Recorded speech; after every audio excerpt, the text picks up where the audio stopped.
PWP Nation, where wrestling discussion lives. Well, hello there. Dukes, Keith, and Griff here from the Anything But Credible podcast, a.k.a. the ABC Pod. Fellas? Holla. Oh, hello. We're here to let you know that you could be possibly missing out on the best podcast ever created, aside from the Offended podcast, of course, and you don't want to be missing that. Now, what makes us the best? Griff? Yeah, great. Keith? Exactly. Look, I'll keep it really simple for you. Crazy people, crazy news, crazy theories, crazy uncredible. That's right. We made that word up. Griff, Keith, say something crazy for me. Russia wants you to believe in Finland. Real. Nice. Look, you can find us just about anywhere that you get your podcasts, especially Apple Podcasts. Also, don't forget to hit us up on Facebook at ABC Pod. That's ABC POD. Twitter at _ABC Pod. And Instagram at ABC Podcast. Check in with us for a new episode every Monday and join the conspiracy to commit stupid. We will see you then, and shout out to the Offended Podcast. Adios. Later, guys. Like you more than a friend.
To Offended, presented by PWP Nation. It's your boys, Tricky and Stoutsy. What's up, you fucking marks? We're live. Holy shit. I've never felt more alive in my life. I was gonna say, either you have like a whole new like breath of air, or you're just like I'm exhausted. Dead. Yeah. But actually, at the same time, like I am actually like pumped up. When I woke up this morning, I was just telling you that story. Like, I just like went on Facebook and just watching the blues videos over and over, and I didn't go back to sleep. I was like, this is amping me up too much. I got to do something now.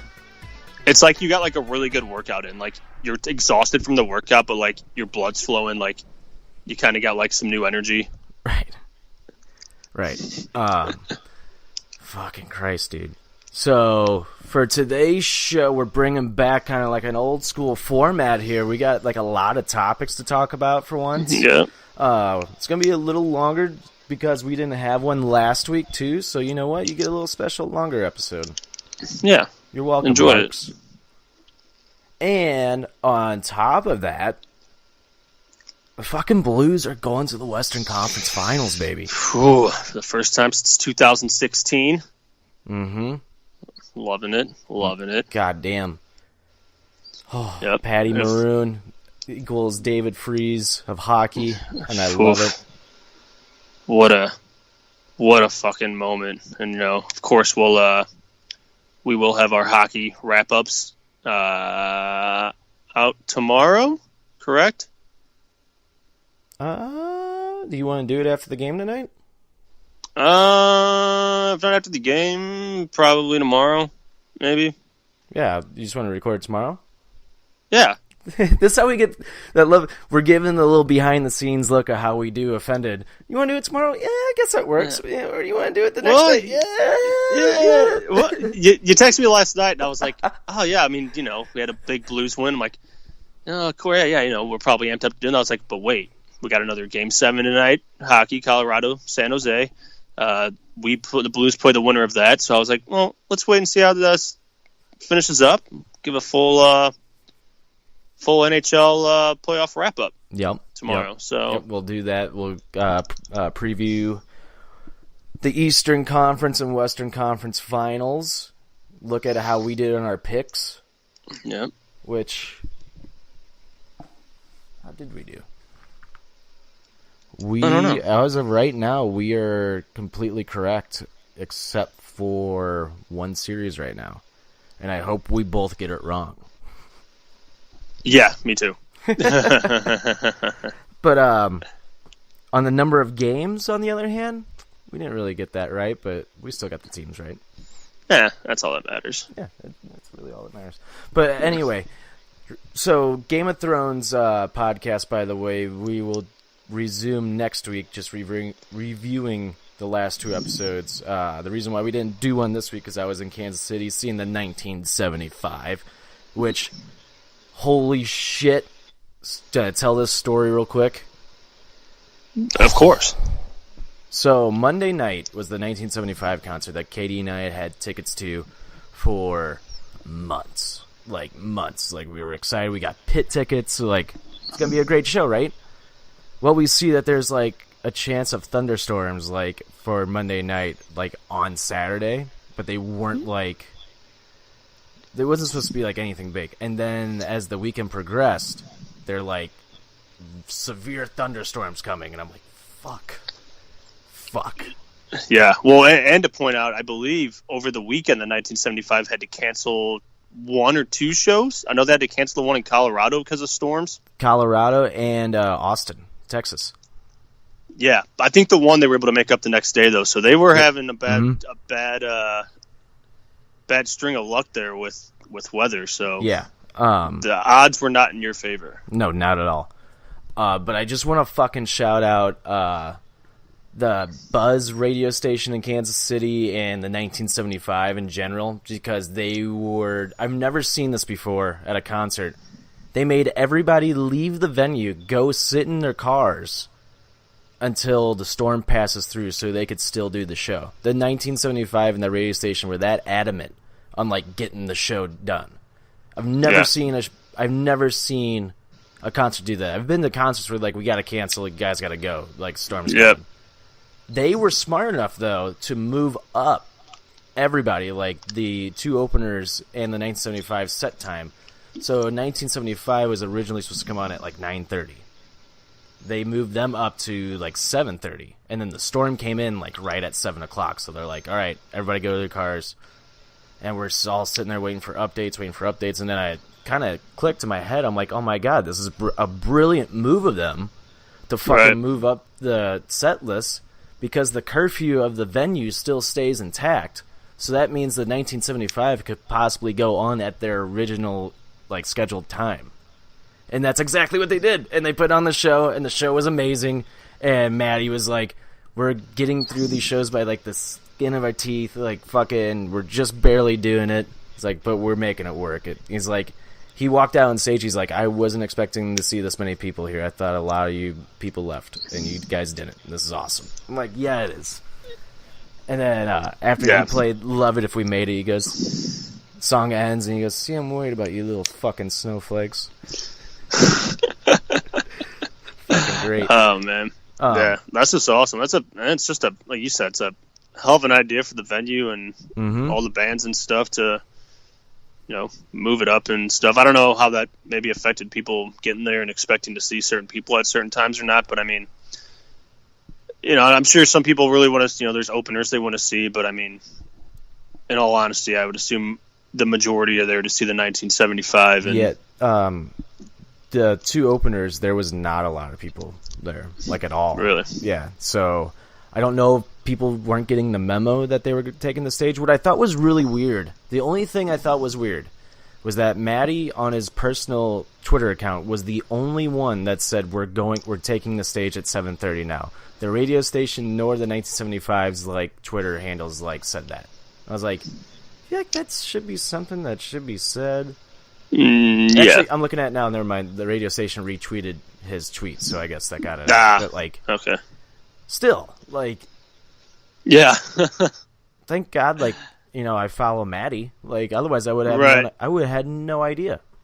Yeah, because I was kind of following along too on. I was just scrolling through Twitter and I saw some of his tweets and stuff, and I think I saw even one of your tweets like saying something to them about either moving it up or doing something. So, yeah, I mean, part of me didn't want the concert to go on for you just because I'm not able to go to the concert, which is just fucking miserable for me. And I was just like, I hope he doesn't get this fucking concert. That I was like, no, I don't wish that upon him. Cause yeah, bad juju, asshole. Yeah, I know. I took it back. Take it back. Here, I want to read you the set list for this show because it was incredible. So before they took the stage, like before the lights turned out and like they came on stage, "He's a Very, Very Lonely Man" song started. The robot song? Yeah. And then the 1975, like how they kick off every album, that started to play.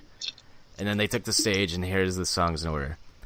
"Give Yourself a Try," "Two Time," "She's American," "Sincerity is Scary," "It's Not Living If It's Not With You," "A Change of Heart," "Love Me," "I Couldn't Be More in Love," "They Bring Out No Roman Dude Narcissist," Nice. "An Encounter," "Robbers," "Fallen for You," "You," "Me," "I Like America and America Likes Me," "Somebody Else," "I Always Want to Die Sometimes." And then we go into the encore. "Love It If We Made It," "Chocolate," "Sex," and "The Sound." They Jesus. literally played everything. It's like the perfect playlist. It really is. It really is. The only thing, if I could add just one song, well, two songs, because I still want to hear Men Swear. Never heard that live. But if I could add one other song, it'd be Girls. Oh yeah. But other than That'd be good. that is fucking an amazing set list. And dude, if they ever come here, or if they ever come close, I mean, they will go on tour again. I Like America and America Likes Me is fucking awesome live. Yeah, told you. Holy shit. One of my favorite songs. Dude, it's become one of my favorite songs as well. Yeah. I love it. Love it. So, yeah, Yeah, man. Show was incredible. I wish it was just a little more smooth for my fucking stress. With fucking Game of Thrones, Endgame, Blues hockey, and then the fucking Storms almost canceling the 1975. I'm like, I'm gonna die. It's coming. It's like, it's fucking coming. I was like, I told you earlier before we started, I was like, I just cannot believe you're alive right now. I think you need you need a vacation on the beach where you're just away from everything, technology and all. You know what? You want to add another vacation? I'm going to fucking Florida at the end of the month and the first week of June. But guess what? The Blues might be in this fucking Stanley Cup final, and I'm probably not going to go to Florida. Well, Florida will always be there. Yeah, I know. I honestly was thinking about this, if the Blues... So if we're in the Cup final, I really hope we don't get home ice, but I think we will, no matter what, against Boston and Carolina. No, not against Boston. Oh, not against Boston, which that would be huge. Because if we're on the road, I wouldn't mind being in Florida, and then because in the Stanley Cup final, they always take about 4 to 5 days now to play the first game. They give the teams a little. Yeah, they give them a little more breathing room. Yeah, and then in between each game, I think there's 2 nights before each game now. I thought there was last year. Oh, did they change that? I thought there was last year. I thought there was 2 nights off in between each game, just so they can prolong it, which might save my ass. Wow, yeah. Because, if I miss one home game, you know what? I'm not going to be, entirely upset. It would suck. Right. But, if I get to see, at least just one, just one Stanley Cup final game, just so I can say I went to a Stanley Cup final game. That's all I really care about. Yeah, I know. I just want to go to a game. Jim, I just don't think you can, man. I think you can't mess up the fucking juju right now. I know. I gotta sacrifice it. But it's just a lot of good vibes. I was going to say with the 1975, I mean, I'm really mad I had to miss this concert. I remember months ago, I was like, should I just buy a ticket just in case? Because I was I didn't know where I'd be health-wise at this time, and I'm still not up to par and being able to do a whole lot. So I was like, no, I'll play it safe. If I'm able to go, I'll just buy a ticket last minute. But on the plus side, 1975 is releasing a new album later this year. They're going to be releasing a song May 31st at midnight. So for the marks out there, that is June 1st. It's just 1975's cool way of saying it, which I think is kind of funny and awesome, because it's just what a fucking... What a prickish way to say it. It's oh yeah, May 31st at midnight. Oh, so June 1st. Yeah. So you know what? I had to miss this miss this tour, but I'm setting my hopes high on making it to the next tour after they release notes on a conditional form. I think they're gonna add another tour like right away. I mean, that's the vibe I was getting. Like, yeah. But during this show, Matty did say, he's like, we were getting kind of worried that we weren't gonna put out an album this year, even though we said that we were going to, and I thought we were gonna have to delay it. And then he's like, but in all honesty, this past week, we've come to a place where we can now say officially that we will definitely have an album out this year. I'm like, yes. Yeah, fuck yes. Yeah. So, a lot of good vibes going on right now. Yes, sir. The entertainment world, the sports world, pop culture world, except for that stupid Met Gala that I got kicked out of. That's what you're talking about. I was like, oh yeah, Bubble Boy. Yep. Get out, Bubble Boy, with your bubble gut and hot snakes. I was like, I wonder how many people are going to, catch on to this, the fact that, I've called myself Bubble Boy for being sick, and that the Met Gala is just a bunch of celebrities dressed up like idiots, and I was like, oh, somebody would definitely wear this to the Met Gala. Oh, fuck. Yeah. I gotta humor myself somehow these days. It's fucking hilarious. Oh, real quick, I don't want to stay on this for too long, but ESPN Fastlane, yeah, they're a bunch of douchebags, and I think people should stop listening to them. Just personally, yeah, they're just losers. They are, man. They're just seeking attention. Now, it's just so obvious that they're just seeking attention, but they're going about it in such a fucking trollish high school girl way. Oh yeah. Dude, we'll take your apologies now. It's like, motherfuckers, we still got 8 more games to win, douchebags. We didn't win the cup yet. Yeah. And, I posted that shit on our Facebook, and, some people have been texting me, fuck those guys. I'm like, I know, right? Yeah, they're just assholes. If they just would have been like, okay, we touched the cup, whatever. Which, you said, and kind of I've said, too, I don't really care that you touch the cup. I get some people, they want to do it and whatever, but, I'm not even about it being bad luck kind of thing. A little bit I am, but kind of like you said, just the respect of just knowing you don't touch it till you win it. Okay, yeah, I get I'm not a player. I'm not on the team. I'm a fan though. I'm part of this team. I wonder how many times they've talked about the team and been we need to be better out there. How some people say about their team we. It's oh wait, why are you saying we? You're not part of the team. Say the Blues. Dude. What I thought was hilarious is on Saturday or Sunday, that fucking douchebag, I mean, he's a fucking prick, too. I don't understand. If I'm that guy's boss, if I'm their boss, I would be stop being dickheads. What are you doing? Yeah. That's just not, it's just not professional, number one. And they're being trolls on purpose.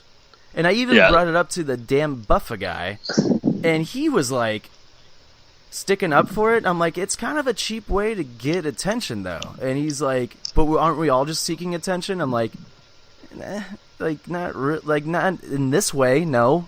You shouldn't have to if you're if you're a big radio station. Yeah. You just already have. Exactly. Like you said, they're just being little kids about it. And I get it. They're gonna if we win, they're gonna be oh, see, it has nothing to do with it. It's shut up, man. It's still be humble. Don't rip on the people like us who are just I was just no, don't touch it. And they're just oh, why? Because you believe in these. And it's all right, dude. I guess yeah, but yeah. I'm just as a hockey player growing up, as a fan. I even talked to my dad about it. He's been a hockey fan since fucking '67.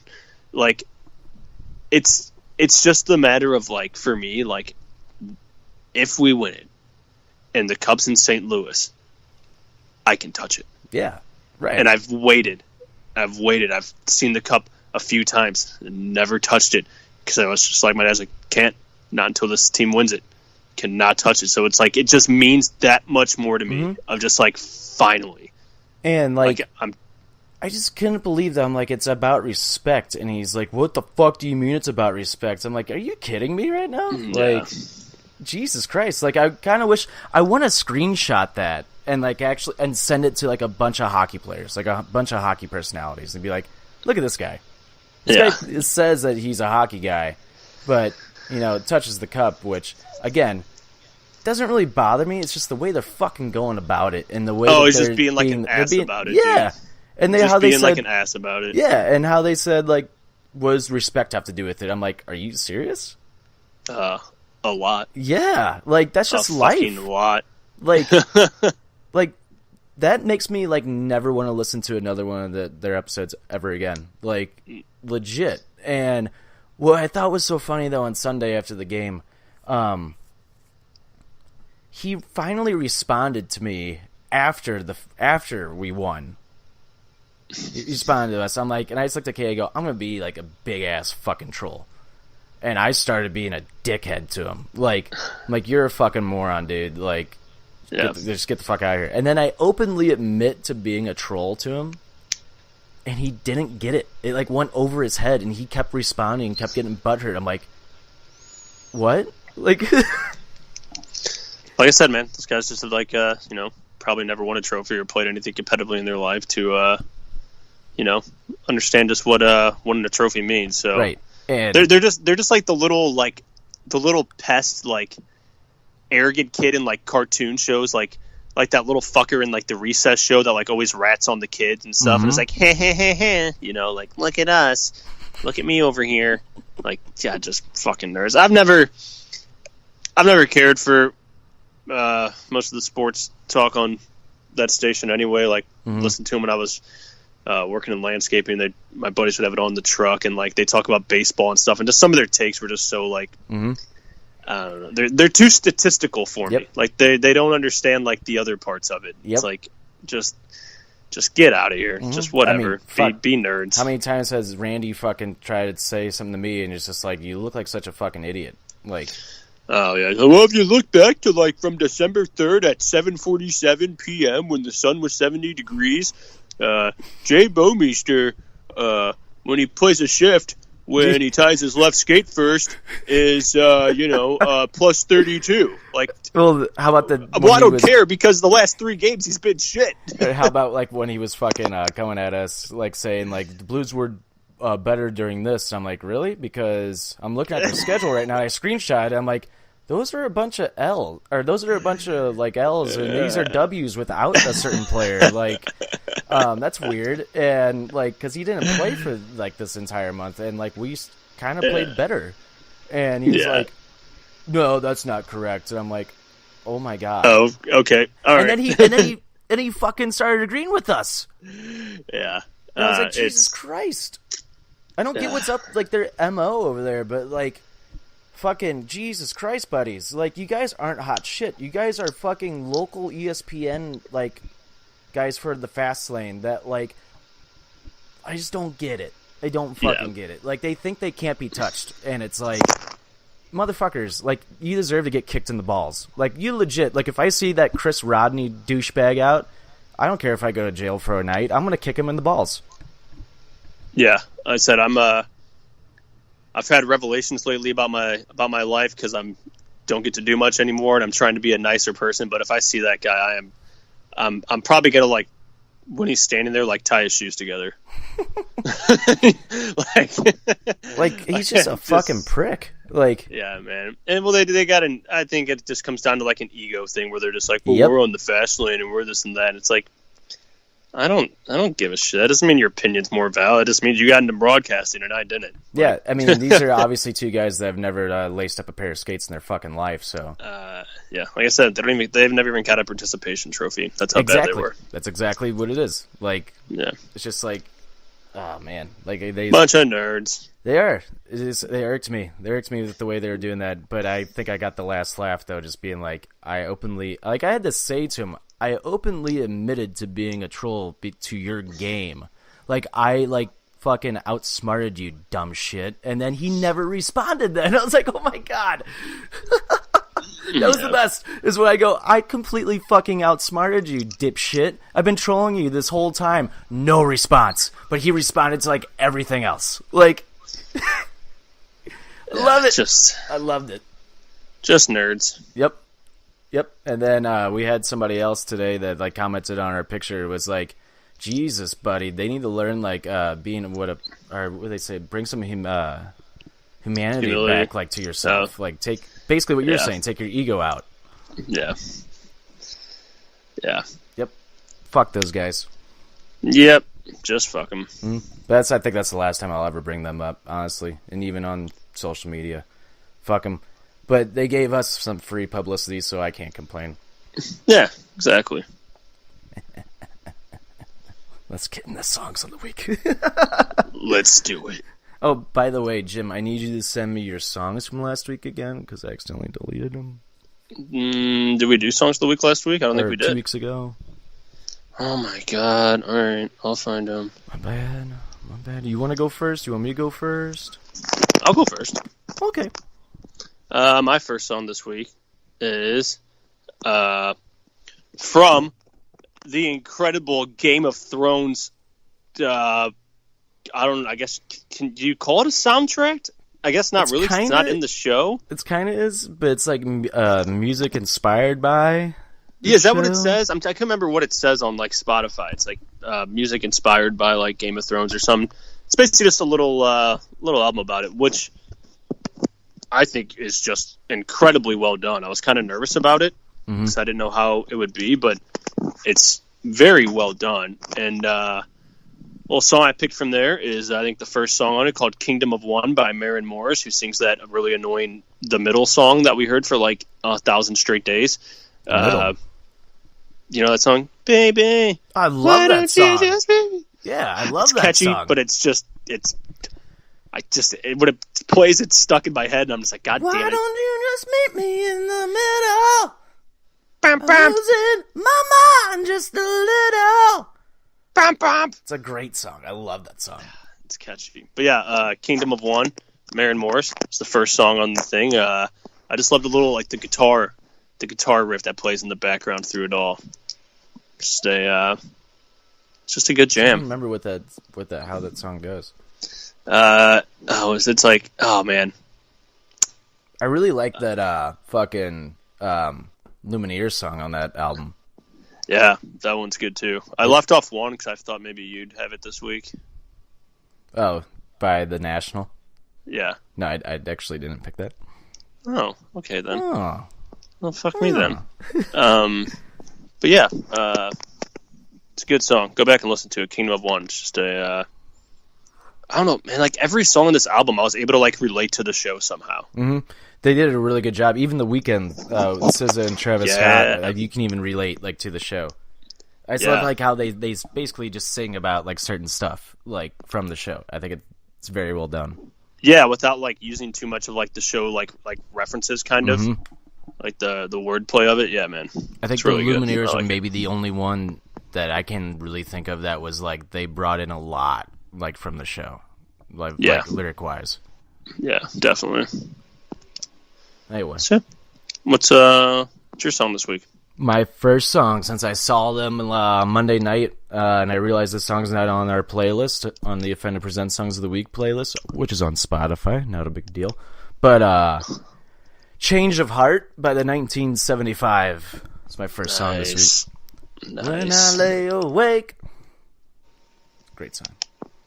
I wasn't told you'd be this stoned. Did he smoke a cigarette while singing that song? Yep, and drank some wine. Nice. Love it. I love how he does it every time he sings that song. Oh, man. One song I really want to see them do live is The Ballad of Me and My Brain. I'm trying to think if I saw them do that or not in the last tour. I don't think I did. I don't think they did, but just the way he like gets into it, is fucking. He's just a man. That's how he got into it during. Every song was good, but I mean, there's a couple that stick out in my head. Whereas I Always Want to Die, sometimes they fucking rocked, and Love It If We Made It was fucking intense live, dude. Like, holy shit, intense. I can only imagine because it's already just like intense when you just listen to it. Right, yeah. And makes you just want to like grab a microphone stand and just start like head rocking like he does in the music video. Yep. Sex was fucking crazy live. I mean, that was like the most hard I think I've ever heard that song like hit. Damn. I just want to be a part of the sound when he at the end where he just yells 1, 2, fucking jump. fucking jump. I love how he does it every time. I just want to experience that. No, it's once. awesome. It's awesome. You will. But thanks. What was great is that a lot of people thought the show was over after the sex, and then the sound is always kind of like what they end it with. Right. But sex happened because it's like the words flash on the screen, rock and roll is dead. God bless the 1975. And it kind of flashed the 1975, like, okay, that's the last song. But then before the lights went up, Maddie, you could hear Maddie go on the mic, "We're still here." And then, and then the lights came back on. He sees people like walking out, and he goes, "Hey, where the fuck do you think your people are going? Get the fuck back here!" He goes, "Security, stop those fucking people!" And he starts like giggling. He was like, God, what an animal! I know how many security like people you think were actually like looking around like, "Oh shit, who is it?" Like. Yeah. who do we not let up? What's going on? Because at first it was like, holy shit, security, and he also yelled at somebody in the front row after like the 5th song. No, did he really? He's like, hey, you man, calm down, please calm down. Obviously the women don't like what you're doing, and they keep pushing you away. It's like, please calm down. I don't like what you're doing either. Please calm down. You might be a little drunk, it's fine.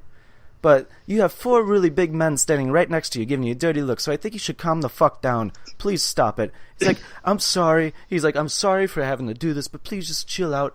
And nobody boo him right now. Nobody boo him. We all give him a second chance. We love you. We love you. Sorry.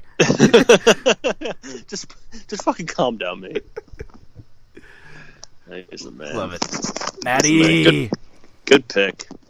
Thank you. I can't believe we don't have Change of Heart on the playlist. I know. Weird. My second song this week, which I've been waiting for this collab for a while.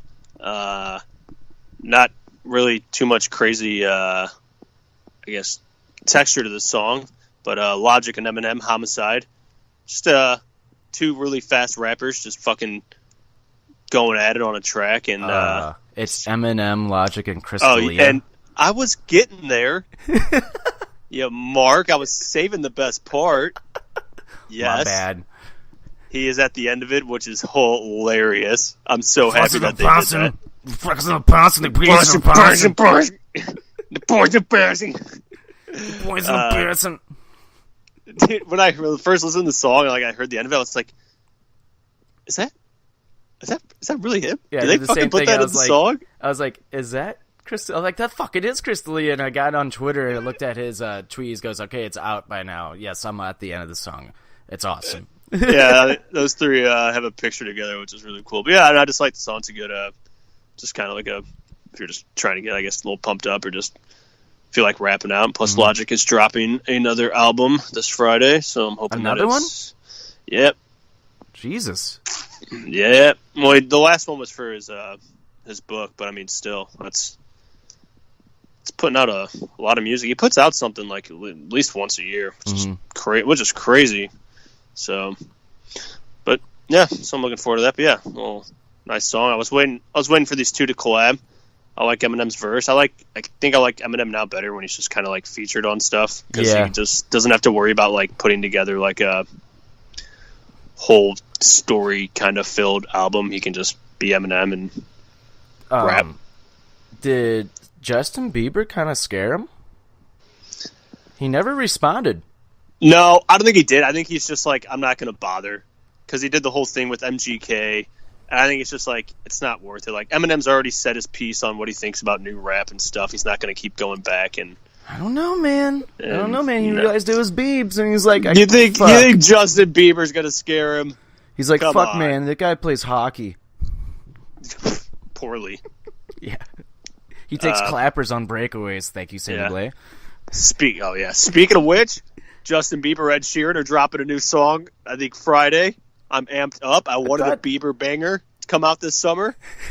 I love how you just rip on him, and then you're like, BuzzFeed's coming out with new music, baby! Hey, the kid's kind of a tool. I think he's kind of figured himself out. I gotta, I get why he probably was kind of a tool. I mean, you're 12, 13 years old, making millions of dollars, having to sing these girly songs. Everybody's calling you gay and all this stuff. Went through a little. I mean, that's just got to be tough mentally for the kid. That's got to be tough. That's got to be so fucking tough getting all that pussy for free, basically. Fuck off.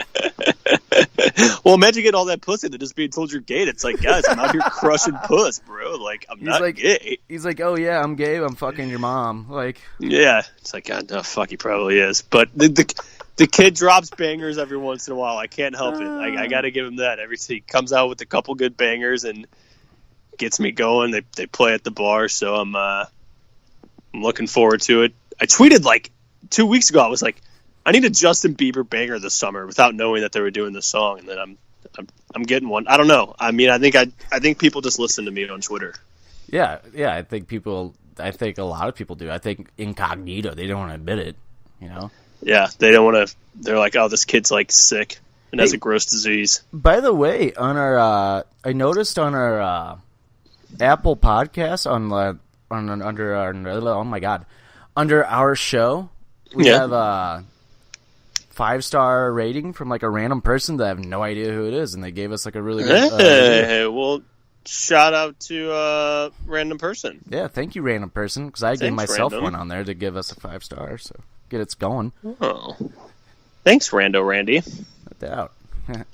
Probably was Randy character. Probably was. Yeah, actually really good. I was about to say. Probably is him. Secret Mark. Crazy. What's your second song? My second song. I'm gonna throw it back to the '80s here, man. I heard this song for the first time like in a while the other day, and I used to listen to this song on fucking repeat, thanks to Vice City. But Dance Hall Days by Wang Chung. What a fucking song, man. It's just a great song. Take your baby by the hand. Oh, wow. Do the things that I did, man. Good song. We will dance. Hall Days. It's a fucking just chill song, dude. That's a song that would be a fucking hit again if it came out today. Like, yeah, somebody like remastered it or something. Or like, honestly, like, if like Lonnie or like fucking even the 1975, if they did a cover of it, it would be fucking huge.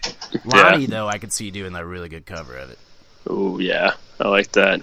Good song. When you said Wang Chung, I thought the song was going to be the Wang Chung song. Everybody Wang Chung tonight. Everybody Wang Chung. Was that Wham? That sang that song? Oh, I have no fucking idea. George Michael, R.I.P. Sounds correct. I think that was Wham. I don't remember.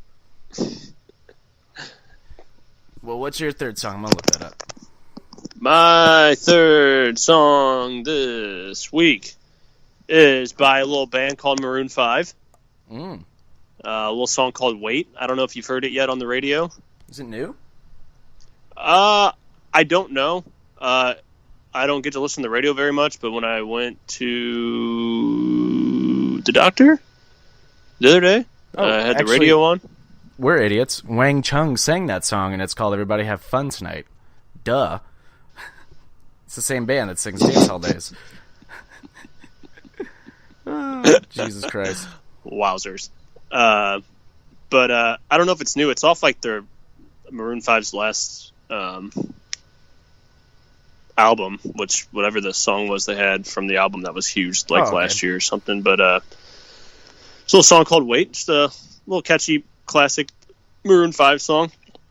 Nothing too special. Nothing songs about Jane about it, but I always like a good Maroon 5 jam every once in a while.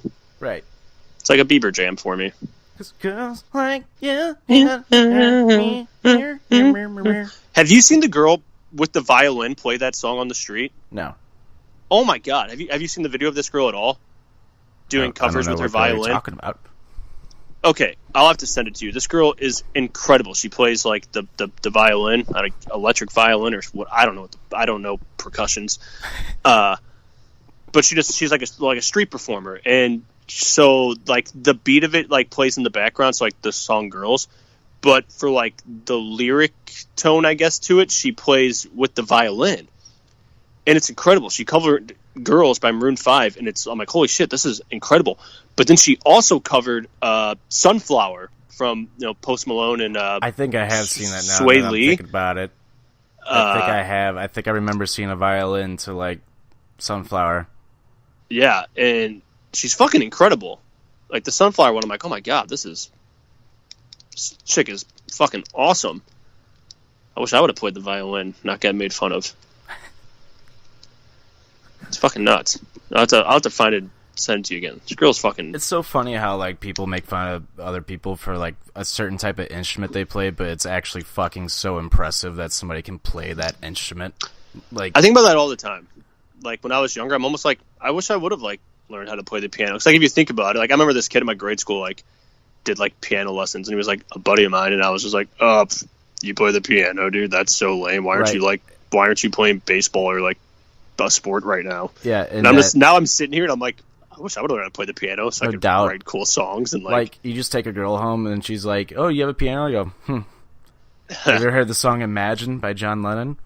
Yeah. You ever heard the song "Imagine" by me? I wrote this. And then I think about that all the time. It's crazy. Yeah, you just get down you just go to some girl's house and you just get on the piano and you act like you can't play. Like, fuck, I used to be able to. Hold on, let me see if I got it. And then just...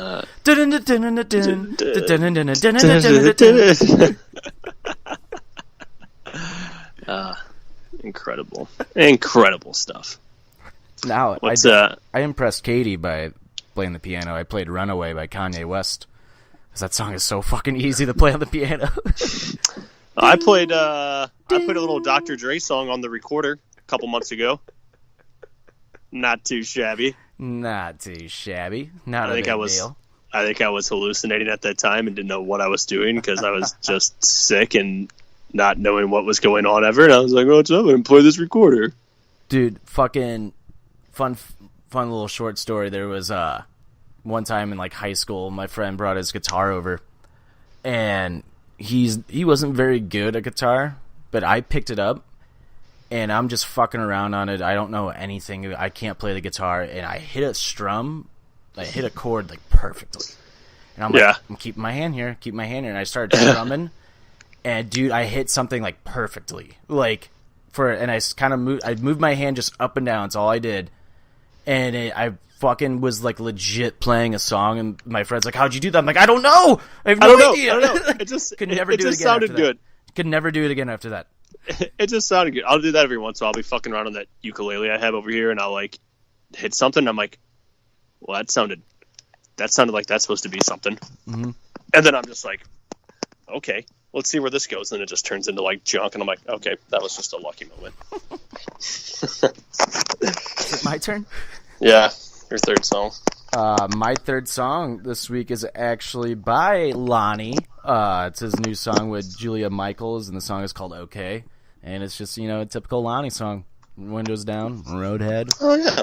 I listened to that that one like last week. Good song. It is a good song. I like it a lot.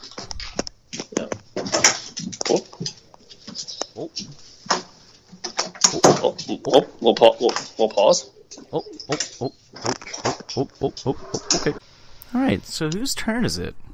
You just did your third one, Lonnie, correct? That is correct. So it's my turn? Yes, I believe it's your fourth, sir. My fourth song. My fourth song, also from the Game of Thrones inspired album. A little song called "Too Many Gods" by A$AP Rocky and Joey Badass. I didn't know how I was going to feel about this song. I didn't know what kind of rap it was going to be, but I like it because I can kind of just like relate it to the show. I mean, obviously the song title, "Too Many Gods." There's the 7 of them and all that. It's just a good little rap song. Yeah, I'm a fan of Joey Badass. He's actually not too bad of an actor either, which I didn't know. He's in Mr. Robot. Shout out. Yeah. The guy from NSYNC? No, it's Joey Fatass. Oh. Yeah. Joey Patone. Joey Patton. Joey Doubleweight. Yeah, the guy that didn't make it famous out of NSYNC. Joey Tribbiani. It's gonna be me. How you doing? How you doing? Shut up, Joey. Oh, Joey, you dumb fuck. All right, anyway, my fourth song is by Vampire Weekend off their new album, Father of the Bride. The song is called Sympathy. I was actually kind of disappointed in the new album by them. I think it's the weakest one out of like everything they put out. And they got the lead singer of Haim on a couple songs, which I was excited for, and then like they made the songs really cheesy and like corny. I was like, what? Like this isn't Vampire Weekend's like cool because of how unique they are. Like they're not like overly generic. Like when they did go too commercial, they they made it too lovey-dovey. Like, nah. And it's just like is Haim the band that they sing Saturdays? They're in that song with Twin. That's Twin Shadow's song, but yeah, they are in that song. Yeah. Okay, that's what I thought. Just know that I want you back. Damn. You ever heard? So not They a good actually have album. some pretty good songs. It's all right. I want to listen to it again because I could see that album being an album that will grow on me. But like, the first time I heard it, I was kind of like, what the fuck? Like, I was expecting so much more from them having like a 7-year hiatus too. So it's like, this is what you come back with? Come on. And there's 17 songs on the album. That's like... Oof. Oof. It almost seems like... It seems like it could go either way. Like, they just tried... Like, they worked really hard to put together a bunch of songs, or they were just like, we have a bunch of these songs, we'll just fucking throw them on there. Right. Like, almost like lazy. Now I'm fucking curious to see how their ratings are for this new album. I had a letdown of an album too this past week. Judah and the Lion had a new album out, and I kind of liked the first one, but I was like, okay, yeah. And then this one, it's like all the songs, like the beat, the tone, like I'd say like 90% of them just sound the same. Right. And I'm like, oh man, like there's probably 2 or 3 songs. I think they have like 16 on there too or something. And I'm like, I like a couple of them, but for the most part, I'm just like, oh my god, they're all like, it's all the same. I'm like, you can't do that. I mean, you're an artist, you're gonna do what you want. That's your choice. If you like it, and they have fans, so I mean, they're doing something right. But I was just like, I wish this was better. Well, the critics definitely don't agree with me on how I feel about that new album. It's pretty well fucking praised, actually. Rolling Stone said it's closest thing to a masterpiece that they've ever done. Oh. Yeah. Well, take that as you may. Todd does not like it. But at the same time, Rolling Stone also said the new 1975 album was just okay. And I normally agree with Rolling Stone, too, and like how they review their albums, and I definitely don't agree with those, too. Well, that's just wrong. So I'm pretty sure some other critic people, didn't they say that the 1975 album was like... Time Magazine said it was one of the best albums ever made. Like, Yeah.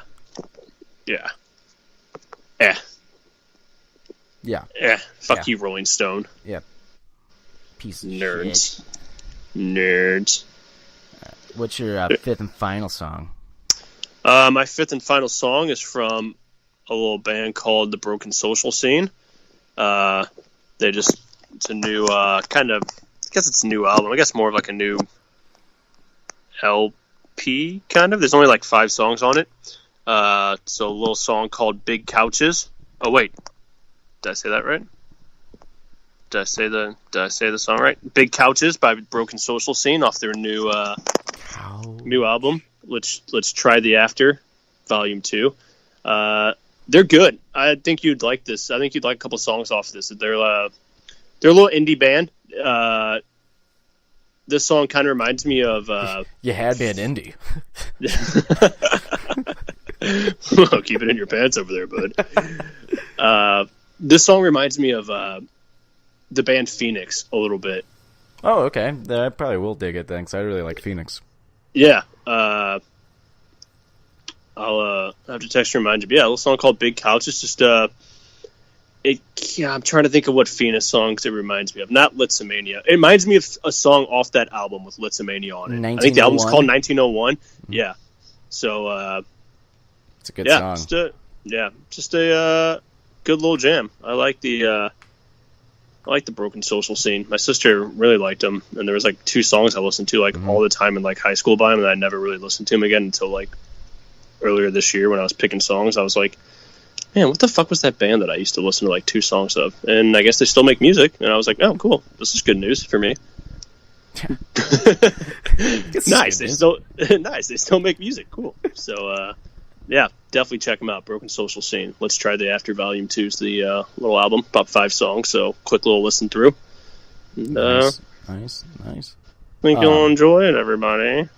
So, my 5th and final song, obviously, as I always do, it's a 90s song, because, when you come back, it's going to be our first 90s episode, right? Well, now I'm starting to think about this, and I'm like, well, fuck, you're going to come back, and then we're going to be waiting on Corey's ass, because he's being a good fucking dad and being a nerd and shit. God, that's right. God damn it. Jeez. Yeah, because I asked him today, I'm like, when do you think you're going to come back on? He's like, probably not for a couple months. I'm like, months?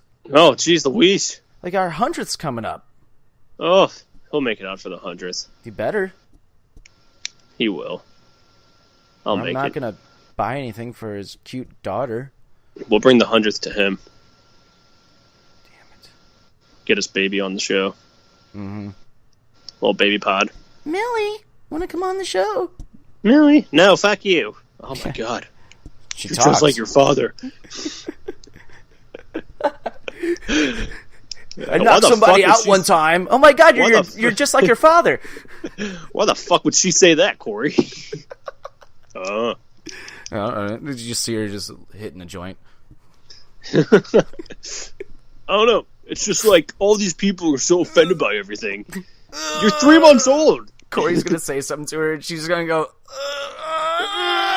Oh my god! Nice one, Dad. I would die laughing if that happened. Oh yeah, good one, Dad. You just got the constipated sound from your own daughter, you loser. You loser. You know what? You're off the show, nerd. That's great. So what's your song? My song, anyways, is by Blessed Union of Souls, and this song is "She Likes Me for Me," not because. Hey, Leonardo, are you that guy that played in Fargo? I was trying to think of what the part is where he says somebody's name. Hey, Leonardo. The song's actually called "Hey, Leonardo, She Likes Me for Me." Yeah, I was listening to it again this past week. Of like, I used to really like this song, and now I'm like, this song's kind of stupid, but fuck it. Like, I'm gonna put it on because everybody still likes. Yeah, because it's one of those songs that you listen to again. You're like, damn, I haven't heard this song forever. And then you listen to the lyrics, you're like, these lyrics are fucking stupid. But hey, it gets me going, so I guess I don't care. Oh yeah, good song, good '90s song. Yep. And that you said you're 5, right? Yep. And that was our songs of the week. Make sure to go check out our playlist at Offended Presents Songs of the Week. Real quick, before we throw it on over to Kyle Forshea for his ad, I got a question. Okay. I don't want you to answer until after we come back from commercial. No. Okay. Of our generation, who do you think is the best vocalist? I'll give you a little bit. Think about it. But anyway, here's Kyle Forshea real quick. What's up, everybody? Kyle Forshea here to tell you about my brand new podcast, the Going Off Topic podcast, brought to you by the Anything But Credible Network. On Going Off Topic, I look at all forms of media, from different real and theoretical angles that you don't usually hear about. From movies, to TV, to music, to sports, to gaming, to anything really.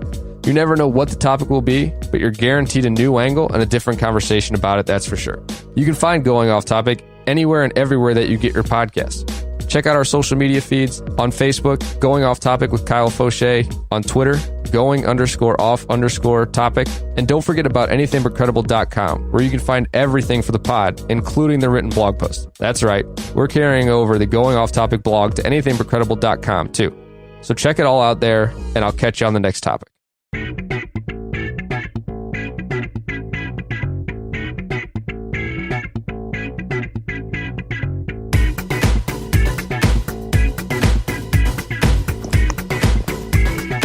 lot of women come to mind. Right. Yeah, we're back on since you can't hear the music. I'm sorry. But, no, but I agree with you. Like, I have one in mind for best vocalist that I think it is, and I got into an argument about this. At first, I was like, well, maybe Bono, and my buddy just goes, you can't have every decade. Like, he's like, I'll give you the 80s for Bono, maybe the 90s, but you can't have every fucking decade. And like, all right, it's fair. Yeah. Okay. I got one male and I got a female. Can I do that? Yeah.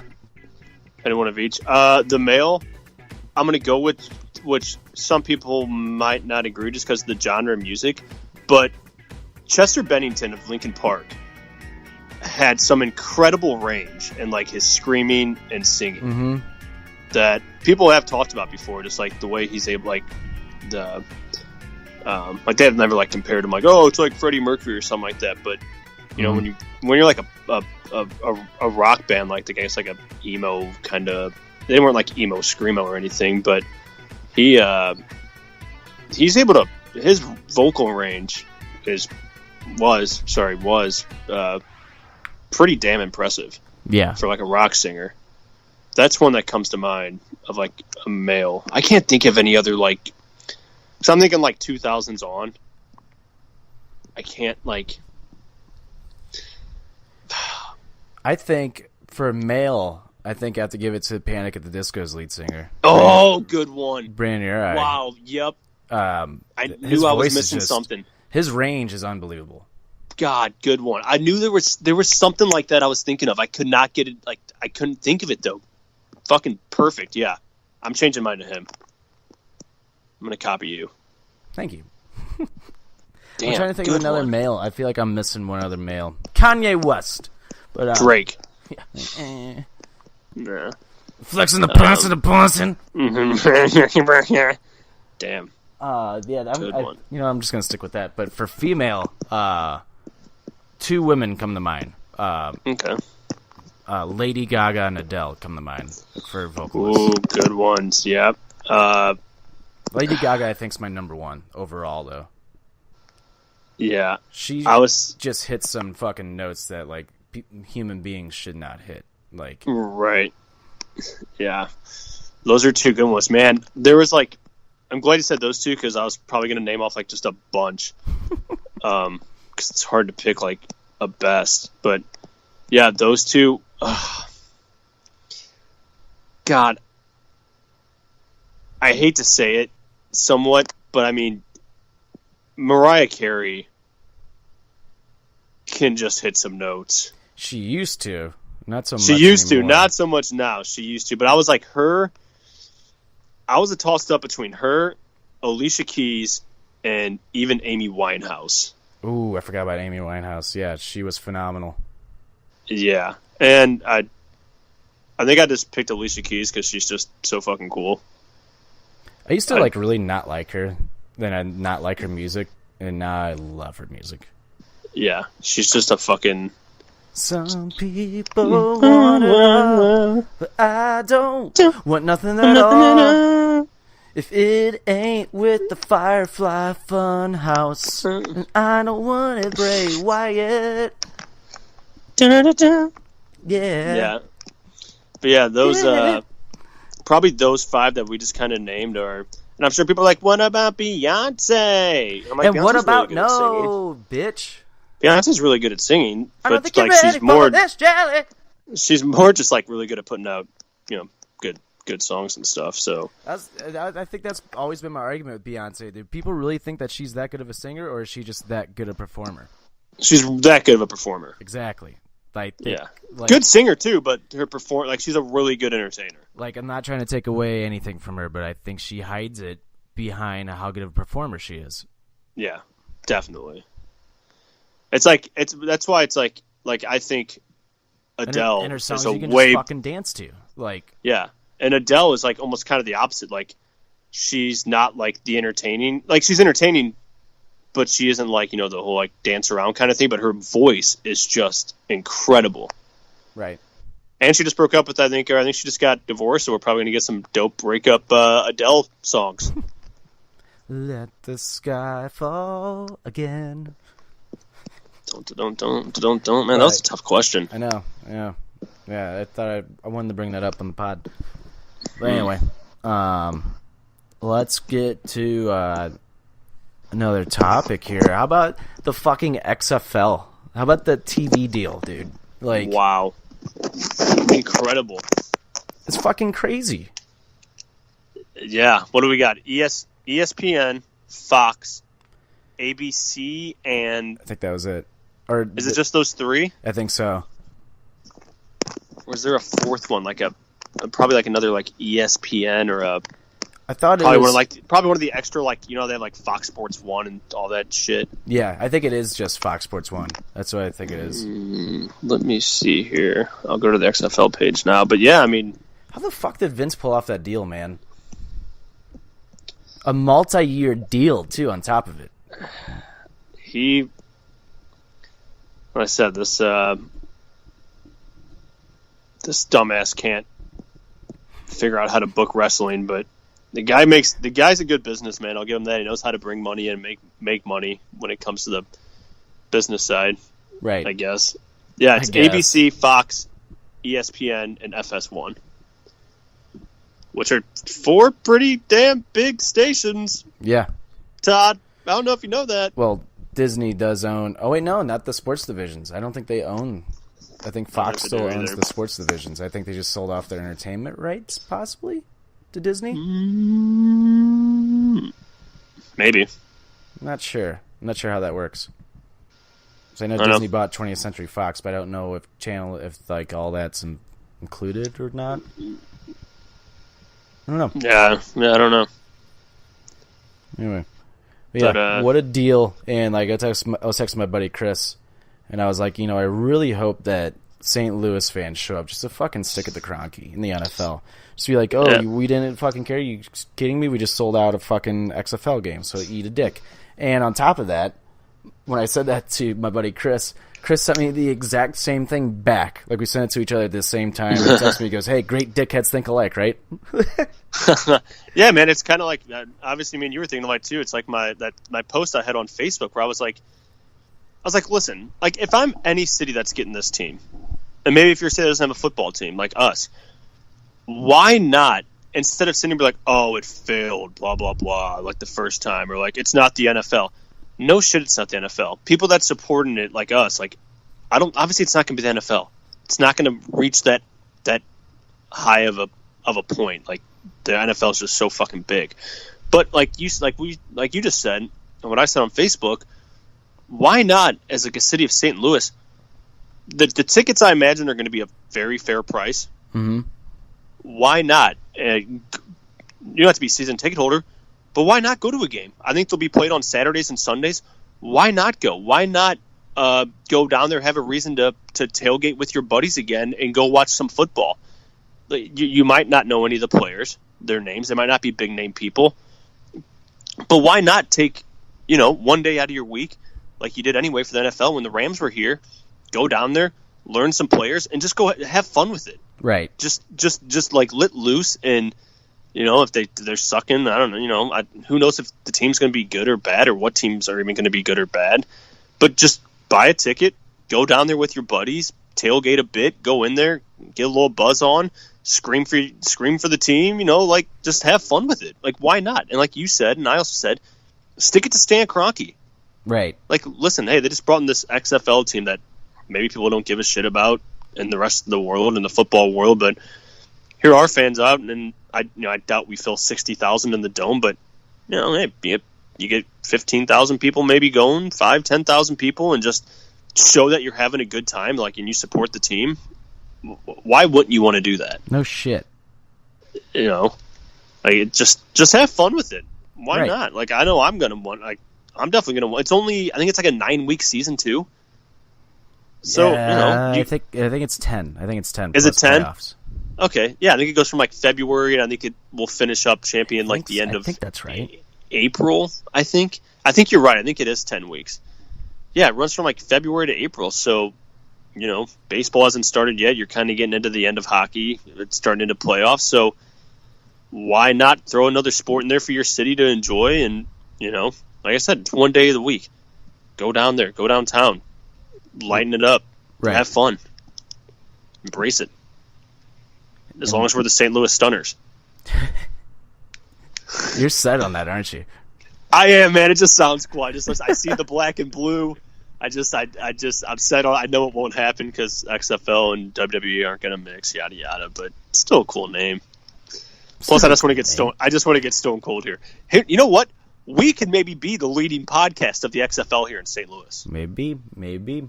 We could be a big reason. Get the people going, Todd. Maybe that'll be a little thing we'll put on our to-do list.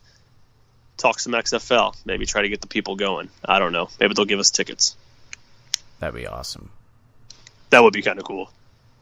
But then we'll be like, oh, fuck, we really got to follow this football. Oh, man. All right. Yeah, that's the XFL TV. I can't. I'm just like flabbergasted that like Vince pulled that off. Yeah, I didn't know there's gonna be. I figured he'd probably get like 2 stations somehow to play it on. Mm-hmm. Like I was legit thinking like it was gonna be like a like Fox Sports 1. Like I thought they would for sure pick it up, but when I saw ESPN and like ABC, I was like, oh damn, like they're actually kind of going all in with it. Yeah, and Fox, who NFL games are on. I mean, I think the Fox deal was probably easy to make with the WWE deal that they did. Mm-hmm. I feel like that one was probably pretty easy to get, but then go out there and get ESPN and stuff. So I don't know. Props to Vince McMahon. Yep. Good old Vinnie Mac. Good old Vinnie Mac. Still has it. All right, moving on. All right, so moving on. We called an audible, ladies and gentlemen, because I'm a dumbass and forgot that this is what I wanted to do before the show started. But we're going to end the show with our top 10 Adam Sandler movies because he just hosted SNL this past week, and we'll get into that in a minute. But first, want to talk about just 2 more things. One being... How did you feel about the Sonic trailer? I'm okay with it. Like I wasn't like super duper excited for it, but I also wasn't like I hate this. Like I kind of thought the Sonic the way he looked was a little weird, and I think they cleaned it up, I believe. Yeah, they're supposed to, which like I don't like the mouth didn't match his like expressions. Like no, there was just something a little off about it. Mm-hmm. Like the mouth wasn't. You're trying to say. Yeah, like there was no expressions, and like you hear like the actor Ben Schwartz, who's like the perfect choice for Sonic, actually. Right. Like it's not matching like his voice. Nothing's matching. Like it's not like seeing like with Ryan Reynolds doing Pikachu, like the expressions. Exactly. Like match really well. Yeah, you're hitting that spot on with Sonic and him. And it seemed like it was like a puppet. Fuck? Yeah. Yeah. But apparently they're cleaning it up, I believe is the rumor. Yeah, they said that they are going to clean it up, which is like you should. That looks horrible. Like I thought his torso was just weird. Yeah. It was like it looked like somebody was like in a costume. Like it didn't look like Sonic. Like, I understand, like, they want to try and make it, like, their own version because it's a movie. But, fuck, if it's CGI already, why not just make him just like the fucking, how he is in the video game? Like... Yeah. Like, he was too slender for me. I was like, I don't believe how's he going to roll up into a fat ball? Yeah, I don't know. Yeah. Jim Carrey, though, looked funny. And I hope it's not like... Man, Jim Carrey's track record of doing... like kid comedy movies like this just haven't been good, and oh man, I think he pulls it off. He's due, man. He's due for a fucking like good funny movie. Yeah, I think he'll be all right. I hope. I'm not like I said, I'm not super duper excited for it. And I'm gonna want to see it, just cause Sonic movie. our good pal Steve Bowman says that there will be more Sonics coming. He believes, because how are you just going to make Sonic and not have Knuckles or Tails in this one? As Logan. well, at least we haven't seen or or fucking Logan. So Have to get one Logan comment in that every single time we talk about Steve. So yeah, I don't know. I think it'll be all right. I think they'll clean it up and it'll be good. I hope so. But with that, let's move on and let's go to our last topic before we get to the Adam Sandler portion of the episode. Fucking Christ. Dude, by the way, on the you last, idiot, man! You're so stupid. You can't even talk. the last Spittin' Chicklets episode, he was like, I'm paraphrasing. Did I say that right? And they're like, yeah, that's good. Wit's like, yeah, oh my god, good job, Biz. That's a word. Good job. Like, Yeah, you did it. and then Biz goes, thanks, buddy. I love you. Love you too. Yeah. Am I using that right? Yeah, buddy, you are. Thank you, man. Love you. Love you too. Oh God. was Those two need a show, Yeah, they do. like Oh a my TV God. show, like a reality, like Biz and Wit like go on vacation kind of show where they're just like off somewhere for like 2 months, filming them just being idiots together. Dude, the last episode I was dying at. So was I. He's like, "What? You're fucking. What a weird, awkward relationship. Your dad got you an apple. Like the weird." He's like, what "What kind if?" of shit is that? He's like, "What if I want the apple? Like, come on, Yeah. like, fuck Oh out of my here, God. buddy." And then when they're That- talking to that Ned guy, and they read off that email that guy sent to the wedding. That was the best email I've ever heard, Todd. No shit, dude. I was dying at that. Biz puts the icing on the cake. Though he goes, Jesus, I want to fuck him.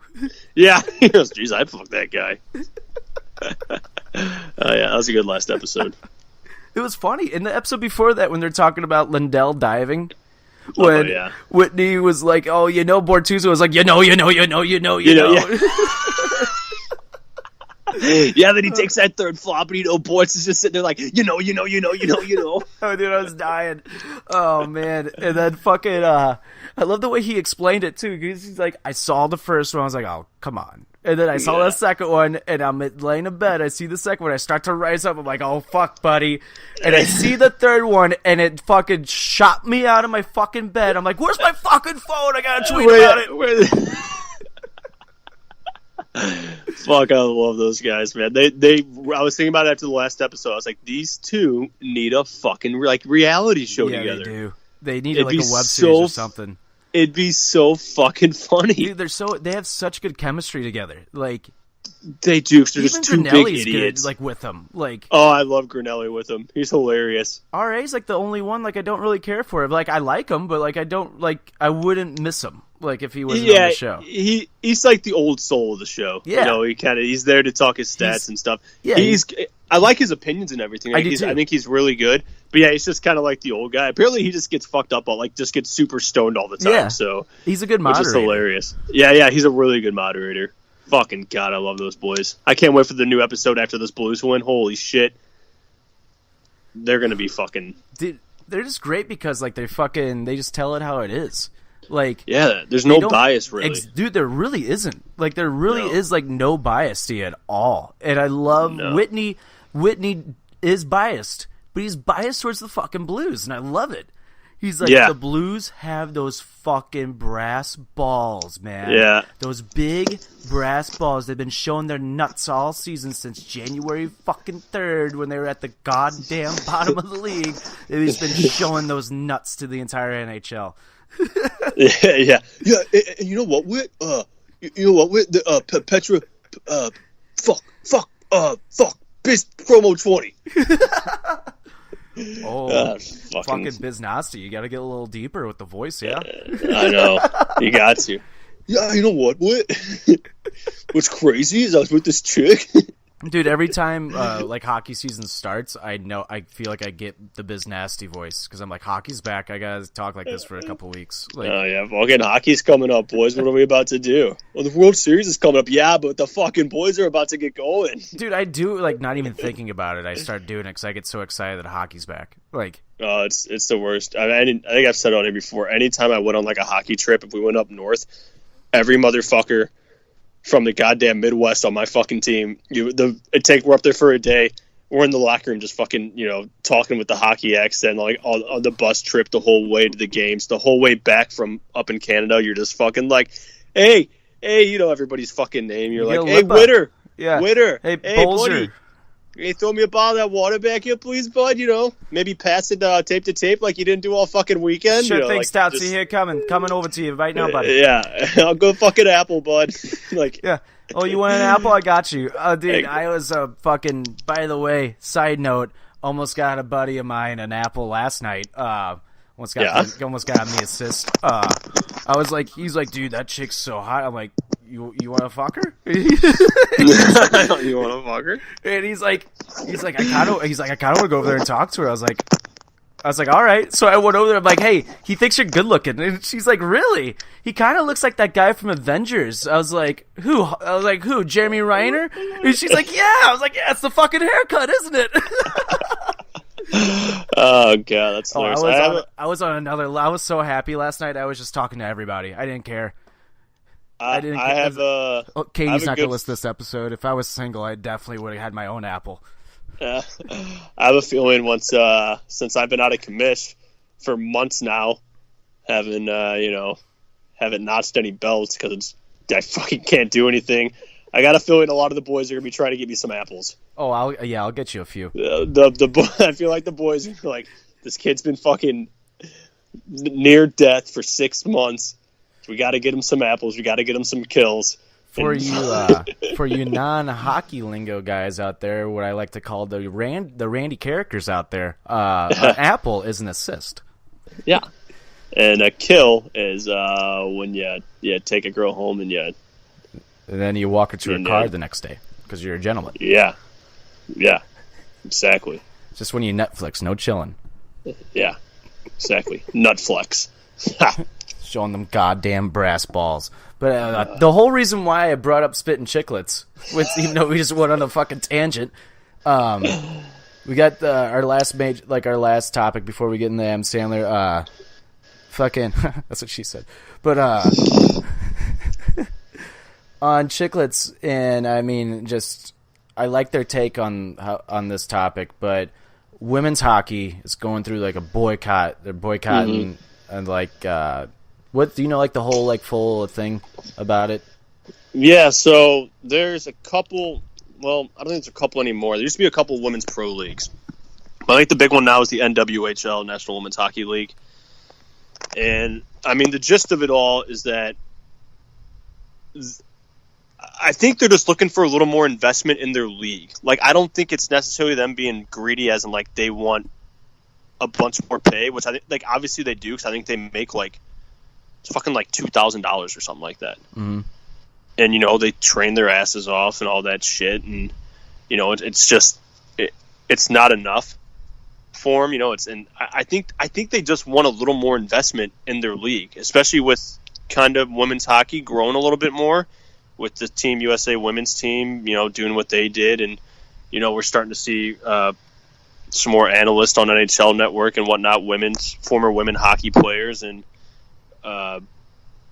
I think I don't. Some people I think they're being like whiners and selfish and like, oh, it's women's hockey. Who really cares? It's like I think a lot of people actually would care if it was marketed better, right?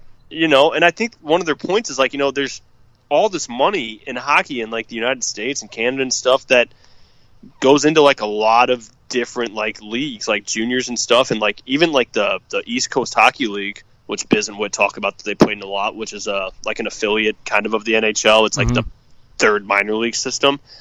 They get the people you play in that league. I think like full time. I think I forgot my buddy told me one time that played in it. Like, you make like $40,000-$50,000. You're making like $600-$700 a week if you're full time. That's not too bad. to play hockey. No. Like that's not the worst. And I think they're just kind of like, hey, we're working just as hard as these guys to play at a top level, and I think they just want a little more investment, and I don't blame them. You got the fucking WNBA that nobody gives a shit about. Yeah, I don't blame the women at all in this. I don't blame them, but what Bissonnette said on Chicklets spoke volumes, and I think he was 1,000% correct. And it's the fact of like all these people fucking bitching on Twitter about it. You better be the first to fucking support them and buy season tickets. When you're fucking going at the NHL saying the NHL needs to fucking step in and like fucking like support, like I don't know what they want them to do. That's not. I agree with Biz. That's not the NHL's responsibility to fucking do that. And for all these people to say fuck the NHL for not stepping up, it's like hockey doesn't make enough money as it is. Like they're one of the lowest incomes for like a professional sports league. Like, what the fuck? This isn't the NBA. This isn't the NFL. Yeah. Like, they don't have that extra money. The NHL itself is still trying to grow itself into a bigger sports market. Yeah, exactly. And, like, I agree with Bissonnette where he's just like, all these fucking people ragging on fucking the NHL better be the first people to fucking go support these leagues. Like, don't fucking sit there and, like, say all this shit and then... I think this was on a different topic now that I'm thinking about it, but Whitney was like, "Oh, don't you love the people that are getting offended by stuff? Like, but the other people, aren't offended. They're offended for people who like should be offended, but they're not. Like, he's like, oh, well, they're not. I got to be offended for someone, even though I'm not offended. Yeah. He said that perfectly. Yeah, that was like the perfect way to say it. But like, and I also like the idea of like. Doing all the games like in one area on a weekend, like go to a different city maybe like every weekend and play your games just on those 2 days and keep it a short season. Like try it out like that, see if you get the support and then grow it from there. Yeah. I mean it's gonna take a while, but like I said, I think the big thing is they're just looking for like a little more investment because like we've noticed. Like I mean, I like women's hockey. Like obviously. Our good pal Boning, I saw him comment on it. He's like, yeah, once they start hitting and take off the face mask, it's like, then I'll watch. I'm like, okay, first off, we've seen in the women Olympics, they've played the body and they call penalties. I don't think it's the women being like, we don't want to hit. I was going to say, they were fucking hitting in that game. Like, yeah, and they kept it's the rules that are like, they want to call penalties. I don't think it's the women being like, we don't want to be hit. And plus, I think that they might be more fun to watch. Like, fuck. Plus, even the NHL itself is becoming less physical. So, like, I don't expect the women's to be, as physical as that or close to it, whatever. Which I don't care. And the whole face mask thing, I get, but at the same time, and this may come off as sexist, but I really don't think it is. I mean, honestly, you think about women like really care about their appearance a little bit more than men. That's just natural. They like having a pretty face. I mean, you look at some of these women hockey players; they're drop dead gorgeous. There's some smokes. Oh yeah, and they probably are like, I don't want to. Like it's probably like like I said, this isn't me being sexist, but like as a woman, they're probably like, I don't want to walk around with one tooth. Like, no, I don't want to. I don't want to look like that. It's like I don't care about them wearing the mask. I don't care if I can see their face. I care about the game, and I think the women play a pretty damn good hockey game. Is it as fast as the men? No. Is it sometimes a little bit sloppy? Yes, but so can the pros. Yeah, but that's not the point. I think it's about growing the game and for young girls that give them something to look up to watch. And like we're hockey fans. I think I'd watch it. Like if I was flicking through and saw a game on, I'll go ahead and watch it. Sometimes I watch the women's college games when they're on. It's hockey, man. Like any form of hockey, I want to watch. So I think they're doing the right thing. I think people are like, you're just being bitchy women and you want women's. I don't even think it's about like women's rights. I think they're just like, hey, we're working hard. Where's our investment at? Yeah. I don't think they've ever brought up like you give all the men these attention. Like I don't think any of that's ever been said where it's like, well, the men get this, the men get that. I think they're just really like hasn't. Like I think their point's just been we're over here working our asses off. We train just as hard. We just want money. We just want to get paid. Yeah, we want to get basically we want to be able to, their version of a lockout. Yeah, exactly. Like, we want to get paid, and we want to see, and even if we're not looking to make millions of dollars, but make a little bit more money and just grow our league. I think that's like a lot of their big thing is they really want to grow the sport, like invest in our league. So I don't know. People being like, oh, they're just whining and being women, blah blah, women's rights. No, shut up, man. Just shut up. Read up on the topic before you run your stupid mouths. No doubt. Dumb fucks. I'm all for it, is what I'm saying. Oh my god, damn it. What? I turned off the fucking soccer game to watch SmackDown because it was 3-0 on aggregate, Ajax, or however you pronounce their fucking name. And I was pissed because I'm like, I want to see the fucking Spurs go to the finals. So I think it'd be cool to see the Spurs versus Liverpool, two English Premier League teams playing each other in the finals of the Champions League. That's fucking cool. Doesn't really happen a lot. And Spurs were down 3-0, and then they fucking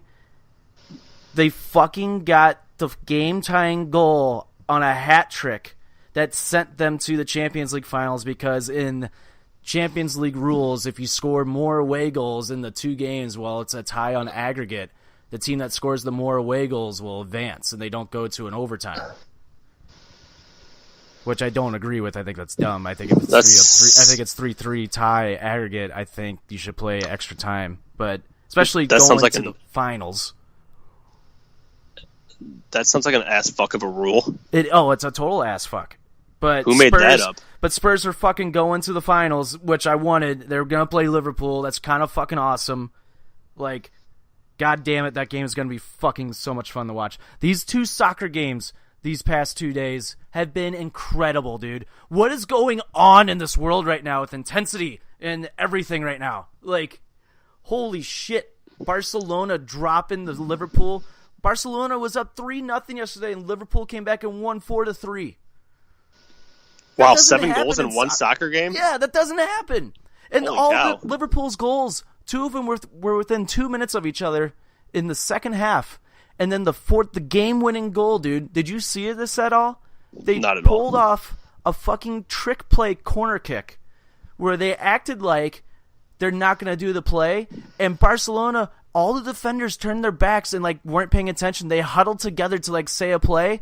And the guy fucking kicked the ball to the open guy and he scored. Like, damn. Dude, it was awesome. Like, I cannot say enough good things about the Champions League. Like, what is going on with sports, pop culture? Fucking get your shit together, wrestling. God damn it. Everything else is fucking awesome right now. Get your shit together, wrestling. I'll be honest, when you first were like, fuck, damn it, I legit thought you were going to say I didn't press record. And I was about to just walk away from this I just podcast. got the notification on my phone that the Spurs made the comeback and won. I was like, you gotta be fucking kidding me. I turned the game off because I thought it was over. Oh, man. I God legit damn it. thought it was like bad news about our podcast, and I was like, I'm going to walk away right now if none of this was recorded. The one thing I will say real quick that I don't like about the Champions League is that they have Steve Nash doing the post-game stuff for TNT and like the halftime. Like the basketball player guy? Yeah.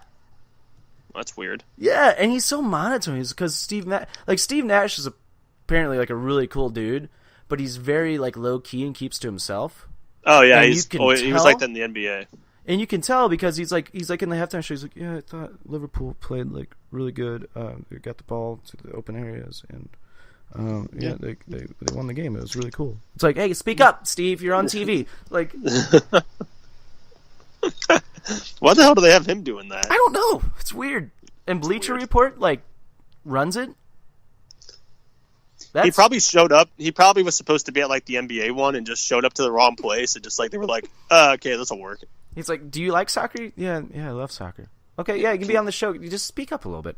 Yeah, just speak up. All right, Like, I'm Steve Nash. Not gonna lie, like he does know what he's talking about. Like, I guess he's just an avid soccer fan.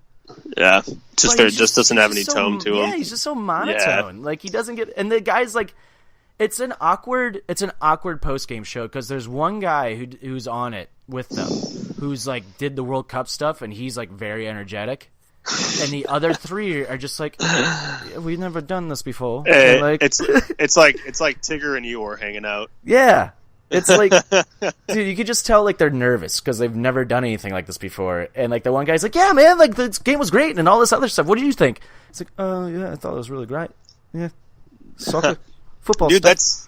that's just like the woman announcer that we've had the few hockey games. That talks like this. Yeah, who like I actually feel really bad for, and I'll probably bring this up tomorrow in the hockey talks. But like, just real quick, like.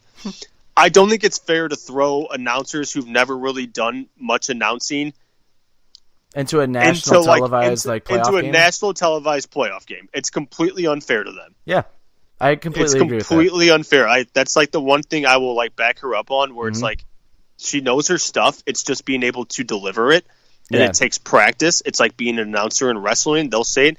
Takes a lot of practice, takes a lot of repetitions to get used to it. You might know the stuff, but you have to be able to deliver it. I wouldn't necessarily say she knows the stuff that well, because in Game 5, my uncle texted me this. He goes, "Did you hear what she said?" And I was like, "No." And he's like, "Go back and watch that last penalty that Dallas gets and listen to what she says." And when we got in the car, because I have YouTube TV on my phone. That's fast forwarded to that, like, Dallas's last penalty. And Dallas had the goalie pulled. And the Blues, they're trying to get a goal, right? And Radulov gets a penalty. And she goes, "Oh, that was a really bad penalty by Dallas, but now the Blues have an opportunity to just ice the puck for the rest of the game." No. I think that's just nervous and mixing up words. Oh, I know, but it was just like, oh yeah, it's been bad, and I feel for it, 'cause it's really not fair to who's the dumbass that was like, oh yeah, she's never really done any big games or anything. Yeah, throw her in the fucking playoffs. No doubt. Like, well, I mean, fuck, NBC obviously isn't smart. They still have fucking Kenny Albert, Mike Milbury, and Keith Jones on the fucking shit. Jones. Yeah, like idiots. the Milbury and Jones are so out of touch with this fucking game now. It's ridiculous. Like, oh yeah. Well, there's no Blackhawks. There's no they're Rangers, completely biased. Like, you want to talk 100%. About people being biased? Like, they are biased, and I think Roenick is good. I like Roenick. Roenick's been better. I'll give him that. I think Roenick's been better. I think I just hate him because he always bitches about dirty plays, but him, in fact, he was a little dirty fucking rat back in the day. But, like, I do like Roenick because Roenick would tell it how it is, and I'm not going to lie, I, like, loved it because he always rips on Pietrangelo. So he's got a little place in my heart. So give me Kevin Weeks every day of the week in hockey. Yeah, him, from give me NHL Witt. Network. Give me him, just give me Witt. Just put Witt and Bissonnette on there. Fuck, you would get your ratings. Oh, God. Oh, your ratings would be through the roof. I like Patrick Sharp so far. I would tape it just to listen to Whitney and Bissonnette. Like, all day long. Yeah, they need to. I like Patrick Sharp so far. He calls it down the middle. He even tells those other idiots when he'll be like, "Well, I think you're completely wrong." I like him. I like some of the old tough guys they bring on, like Scott Stevens. It's Man Rocket. Patrick Sharp. He's a handsome motherfucker. Yeah, he is. He's a good looking son of a bitch, man. But yeah, Stoutsy did. Yeah, I don't know. All around, I think. And then you got Yans on it every now and then. Mm-hmm. But I think NBC is getting a little smarter, though, because they are bringing in hockey players for the playoffs, because everybody knows that they don't really care for Milbury or Keith Jones. You haven't really heard from Milbury this playoffs, like, at all. Because they're old, bitter shits. Yeah, and I think Milbury's been doing color commentary now that I'm thinking about it. I think he's been doing a couple of games with Doc here and there. But oh yeah, he's the one that was dropping F-bombs. He said fuck when Boston got a penalty, but there's your fucking biasism, though. Yeah, there's your bias. Yeah, exactly. That's why it's like, I'll give props. I've liked Darren. I rip on Darren Pang for the Blues. I think as a Blues announcer, I think he can afford to be a little more biased when he's calling our games. Mm-hmm. I think he hypes up the other team a little too much, which I get. He is a national announcer.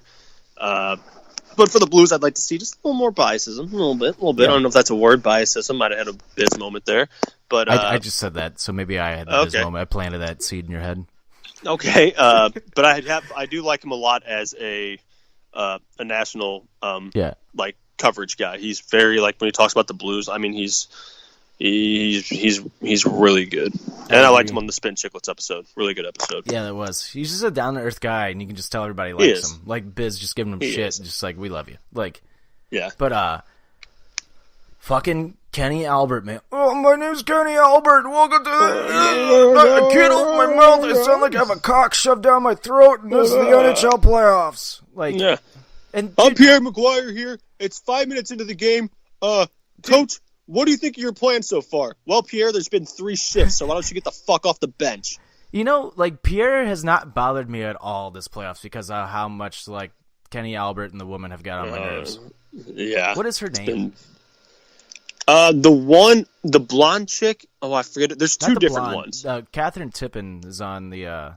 No. Oh. I thought you meant the ones doing the announcing in the game so far. Yeah. Has there been more than one? It's Catherine Tippin's not doing it. No, I know she does like the. Like the post game, Yeah. Yeah. The one that's been doing our games is who I'm talking about.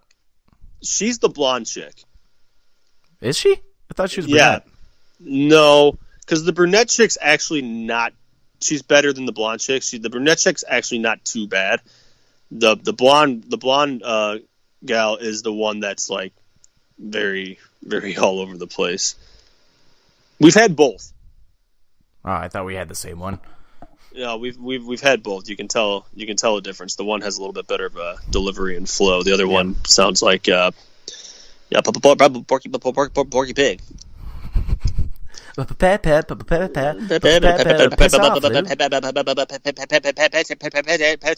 Fuck. Christ. But hey, Kenny Albert's dad got caught wearing lingerie one time, so I guess, that's why he's so weird. But anyway.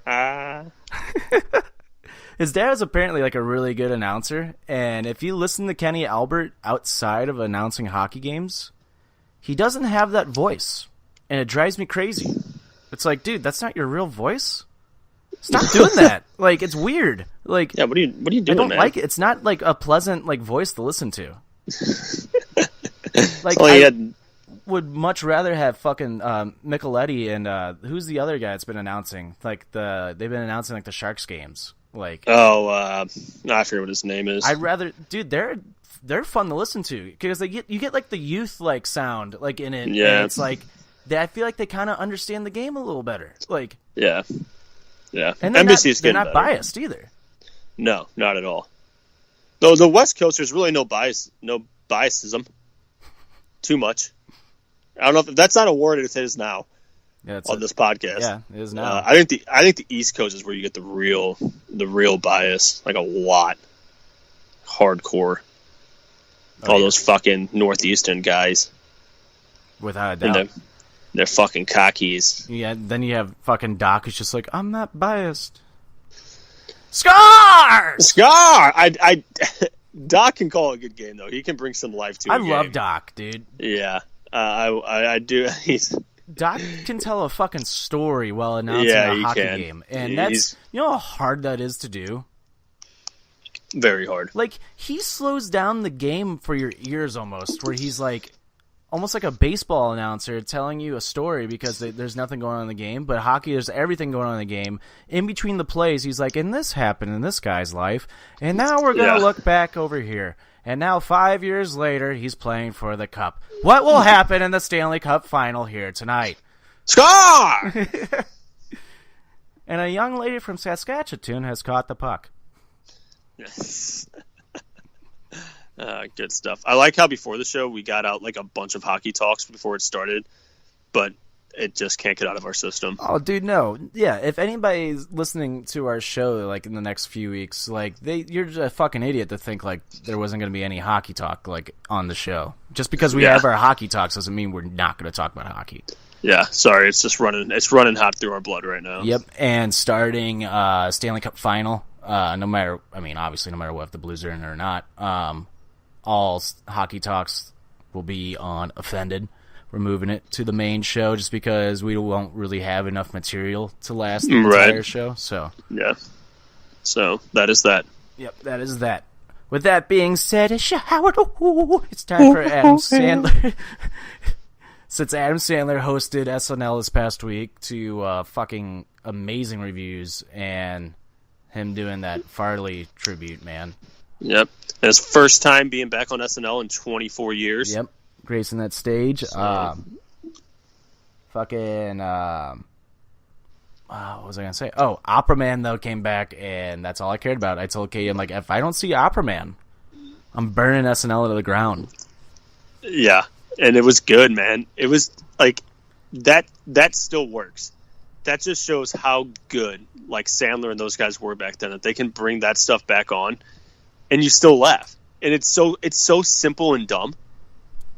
Yeah. You know, like it's just like not corny, but like it's just like dumb. Like, what if I just dressed up as an opera man and like sing these like weird songs about stuff in the news? Like, oh yeah, and it works still 24 years later. Like, man. Like, I was watching it, just kept chuckling. Like, oh, my God, this is so goofy. Like, I love it.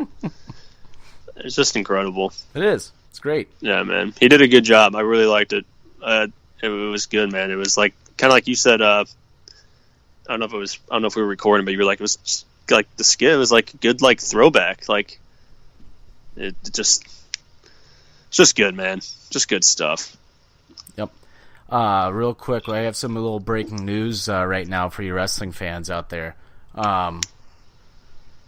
Fucking real quick before we talk about our top 10 Adam Sandler moments, fucking Lars Sullivan is an idiot. Apparently Lars Sullivan, here was it? He was on a website in 2008 making extremely racist remarks and, like, really disgusting, like, racist comments. And fucking Big E made it public. Wow. Yep, Big E was like, many are aware about this shit. I think it's fucking bullshit, basically. Wow. That sucks. No, it was not me that went back and dug those up because I'm not a fan of Lars Sullivan, so that was not me that did that, but that's really shitty. And good for Big E, man. Why, hey. Why would you want to work somebody like that? Yep, Big E said, many are aware, if true, he has to bear being a bigot and working in a company that is now filled with minorities. Yeah. Man, well, that's a shame. Fucking idiot. Yeah. Just white. Just don't be a racist. Here, how about that? Like, just be a good person. Yeah. I get people can change and stuff, but, like, I don't know. That's pretty bad, man. That's tough. You're past an 8. Like, yeah. That's, like... Yeah. I'm not reading these comments out loud, but these are pretty fucking bad. And it's on, like, a message board or something? Yeah. That means you just went like way out of your way to get involved with like other racist people. It's worse than what Hogan said. Wow. Like way worse than what Hulk Hogan said. Yeah. That's bad. Jeez. All right, well, anyway, top 10 Adam Sandler movies, eh? Yeah, let's get into it. We've been all over the place in this episode. You could just tell like we're like so energetic right now and like just like fucking... We haven't had a good offended pod in a while. Man. Yeah, it's the blues, man. It's the blues. And we ain't got the blues. We're dancing. Dancing to some. Yeah. Gloria, Gloria, think I got your number. All right. All right, let's get into it. Time for you. Time for your top 10 Adam Sandler movies. 10 Adam Sandler movies. Yeah. 10 movies Adam Sandler has done. You want to kick it off, or me too? I don't care. God, give me the answer. I'll kick her off. Shut up. Coming in at number 10 for me, I got That's My Boy. Oh, nice. That's my number 8. You want to wait? We could talk about it. Okay. Yeah, That's My Boy. It's not like it's that big of a movie. Yeah. Why don't you get another burrito, Todd? Good Adam Sandler. It's like one of my favorite. Why don't you just get another burrito, Todd? Dude, that guy is hilarious in that movie. Oh, he's so funny. That's just a good movie, man. It is. I'm not the good. No, I was just gonna say I was surprised by how much I laughed at that movie. So was I, and I'm not like the biggest Andy Samberg fan. Like I don't hate him, but I'm not like an overly like huge mark for him or anything. Mm-hmm. But I thought like I was kind of where I was like, I wonder how he's gonna be in this. But I thought their chemistry was like really good. Yeah, I thought they were really good too. Yeah.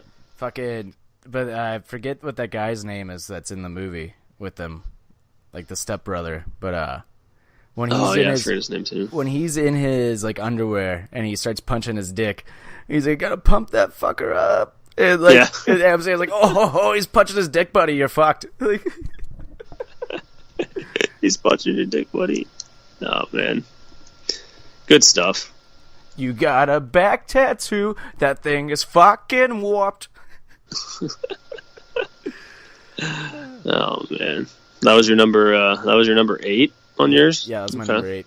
Right. Knowing me, I like to kick it off with a bang. My list at number 10, I got Mr. Deeds. Okay, it's a little bit lower down on mine. Higher up. A little higher. Yeah. You want to wait? Let me see how much higher up it is. I like feet. Yeah, it's my number. It's about halfway through my list, so okay, we can wait or we can talk. We'll wait. We'll fucking wait. Okay. What's your number 9? God damn it. My number 9 is 51st Dates. That's a little higher up on mine. Okay, we can wait. We'll fucking wait. We'll fucking wait. All right, my number 9 is The Longest Yard. I don't even have that on here. I like that movie. We can talk about it. I got a bird. His name is Ronnie. Well, tell Ronnie he's got knocked the fuck out. Look out. That was a good movie. I can't believe I left that off. Maybe because I feel like, I guess it is a Sandler movie, but it has so many other good people in it. Stone Cold. What? You got Stone Cold, and you got Goldberg. With his big Kevin dick. Nash is in it. Kevin Nash steals that movie. Oh, yeah. And, you got, Kali? fucking, who's the coach? Burt Reynolds. Oh, yeah. Yeah, Burt who's in there. the original Longest Yard. Yeah, he's in the original. Good old Burt. Birdie. Just a good movie. This is a good movie. The tryouts. It's tryouts. Tracy Morgan's in it. Tracy Morgan's in it? Yeah, I was about to say. Yo, that bird's talking to me. I'm Brian Fellows. That's just crazy. a good movie, man, with like a hell of a cast. Yeah. Like, it is a fucking really good cast. Like, how many people are... Chris Rock is hilarious in that movie. Oh, yeah. Oh, fuck. I forget Chris Rock's in there. Oh, yeah, he's the guy that gets all the stuff. Yeah, he does. That's a shame. And Cheeseburger. Cheeseburger Eddie. Got Nelly in it. Fuck Nelly, isn't it?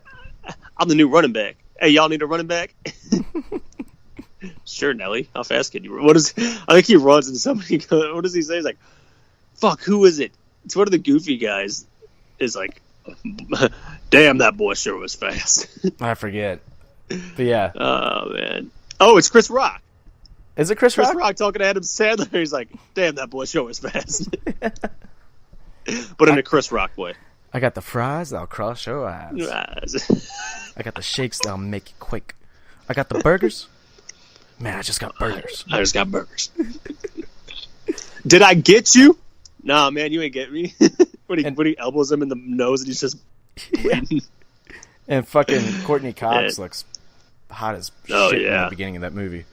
Yeah, she does. That's a good movie. I can't believe I left that off my list. I got if I had a top 15 Adam Sandler list, it'd probably be on there. Right. What's your number 8? My number 8 is 8 Crazy Nights.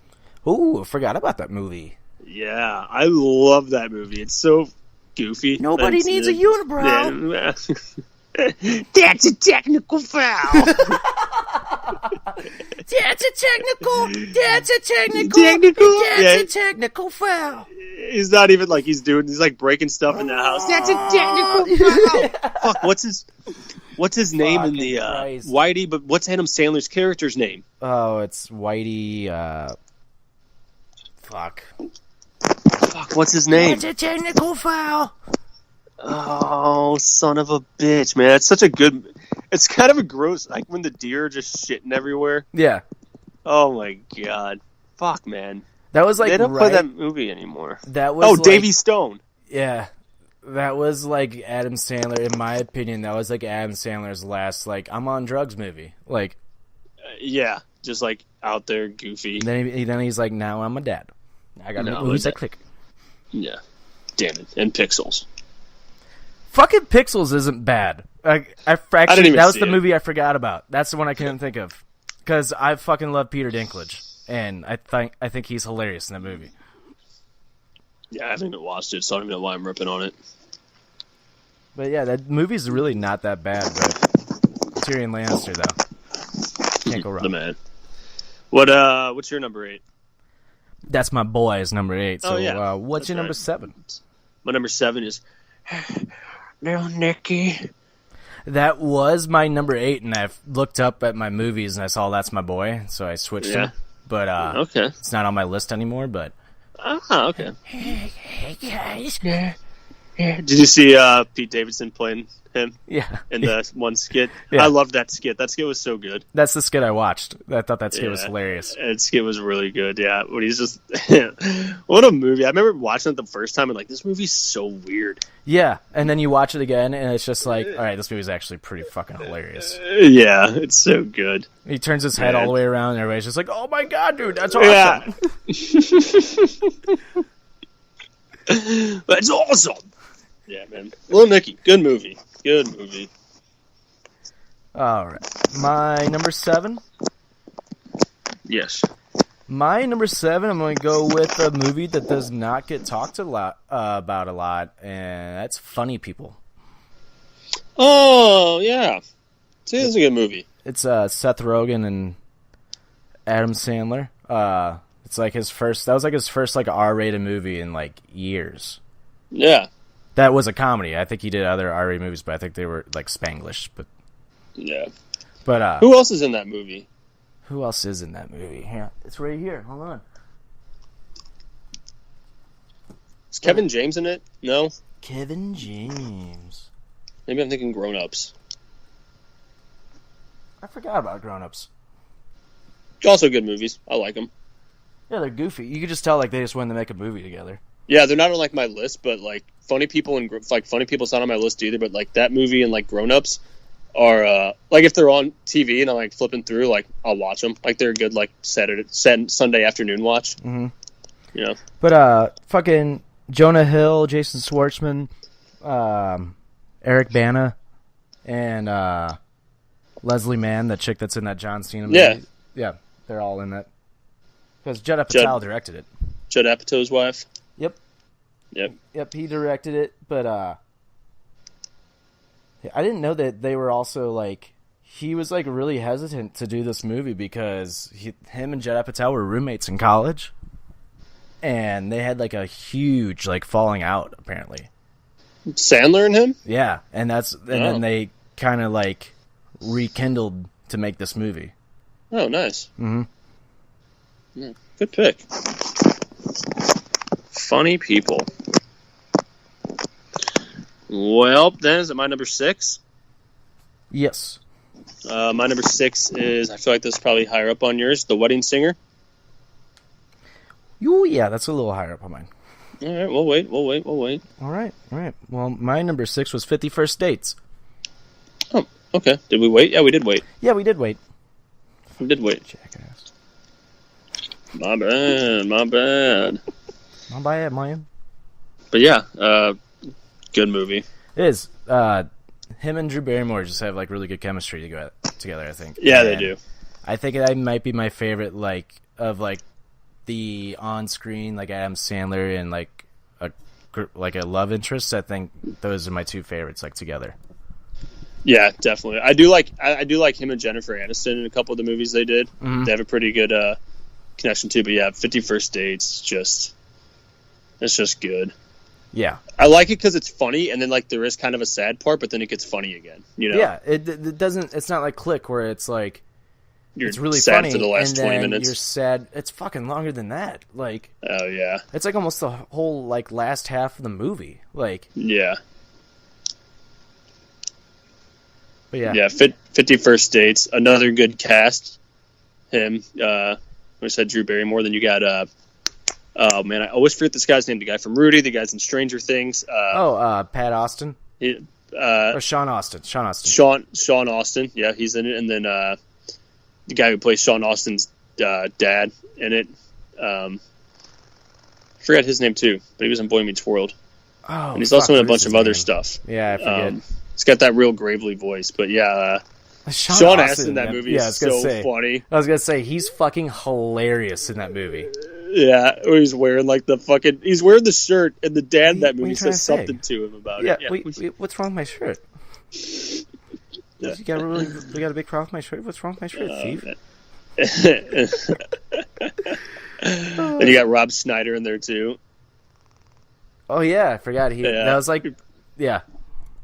He's the same character from Big Daddy, isn't he? Does he play the same character? I thought it's the same. I thought it's like that's what everybody thought was like really funny because I thought it was the same from Big Daddy. I can't remember, but yeah, I mean he's funny in that movie too. 51st Dates, God, what a classic. Good Sandler movie. Oh, hold on. Here. Go Vikings. How about he fakes a handoff to Williams and throws the pass to Kleinhoff in the end zone? Yeah, but I think... Loser does the dishes? Maybe you should be a coach. That was beautiful. Shit. Moron. What are you talking about? I use an herb supplement that we purchased at any health food store. Check this out. Check out these glues. Rock hard, baby. Pretty sweet, huh? You like that? Check this out.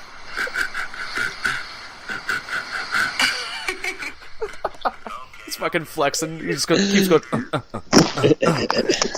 know what? Check out these glues. God, good movie. It's great. I forgot all about him in that movie until you just brought that up. Yeah, man. He's one of the funny parts in it. He is the funny part. Yeah. Because Adam Sandler's not overly goofy in that movie. No, he's not. Yeah. Go pick. What was that? Your number 6 or 5? That was my number 6. Okay. So my number 5. Mm-hmm. My number 5 is Mr. Deeds. Oh, okay. All right. Now you want to wait still? No, I'm just being a dick now. Oh my god! I was like, wait a minute. Did you say it? Did you not say it? But yeah, just. You just went silent. I'm like, it was a joke, buddy. Well, I was like, wait. Did we? I don't know. I'm terrible at lists. We know this. Oh, we know. Yeah, we got the last time we did a list. We got into an argument. I didn't fucking say that. Yes, you did. No, I didn't. Oh, I can't count. Yeah, I wasn't having a good day. I numbered 1 through 10. I left out 7. I skipped the number 7. I don't know. I got to watch more Sesame Street with my nephew, I guess. Elmo says it's about learning and fucking pussy. I can't count. So Mr. Deeds though, fantastic movie. Yeah, I feel like that's I know this actor's been around for a while, well before Deeds, but his butler in that movie. Oh my god, he's the best. That's the first time, for me, that I ever saw him in a movie, and same. He was my favorite. I Yeah. like feet. I'm very very sneaky. Yeah. Oh man, just a good movie, man. Just all around classic Sandler. Yep. Ground control to Major Tom. I love when he gets the fruit punch, Hawaiian punch, it's fruit water punch. fountain thing. It's Hawaiian punch. Yeah, that's Hawaiian punch. Just gets all the money. He's like, I don't know what to do with this. Who owns I make Hallmark cards. Who owns the Jets? You do, sir. Oh, that sucks. Oh, that sucks. Yeah. Oh man, who's the female part in that movie? Winona Ryder. That's right, Winona Stranger Ryder. Things. Yep, Another Stranger Things connection. Wow, look at that. Is Adam Sandler going to be in season 3 of Stranger Things. Season 3 coming up, is it? What the hell was that? 11. Watch out behind you. Watch out!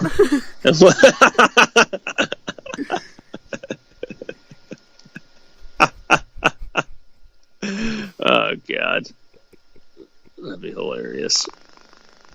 All right, what's your number 5? Yeah. My number 5. My mama said the number 5. My number 5 is for the devil.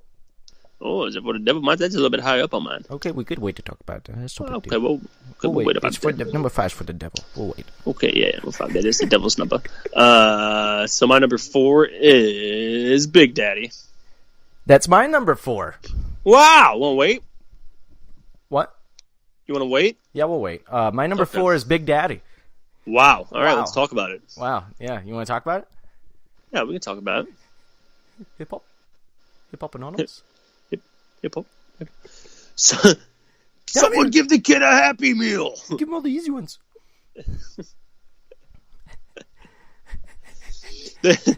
Yeah, he stops our breakfast at 10:30. I thought it was 11. Yeah, me too.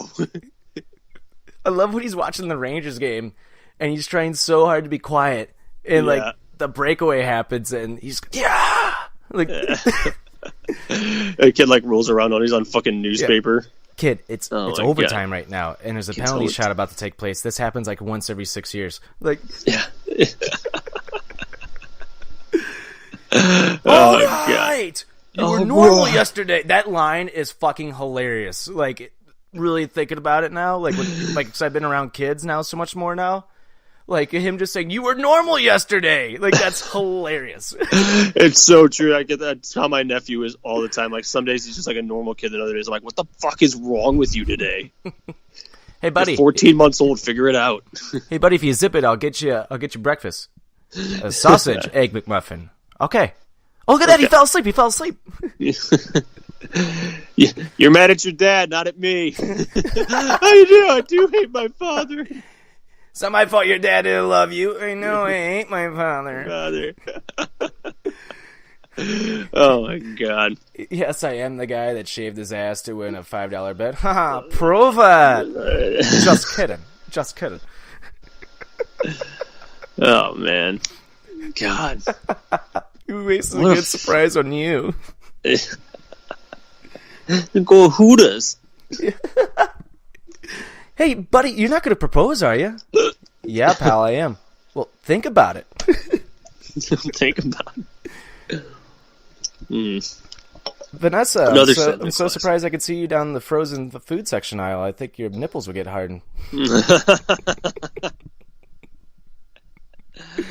I fucking just lets the kid call himself Frankenstein. Yeah. Like, Jesus Christ.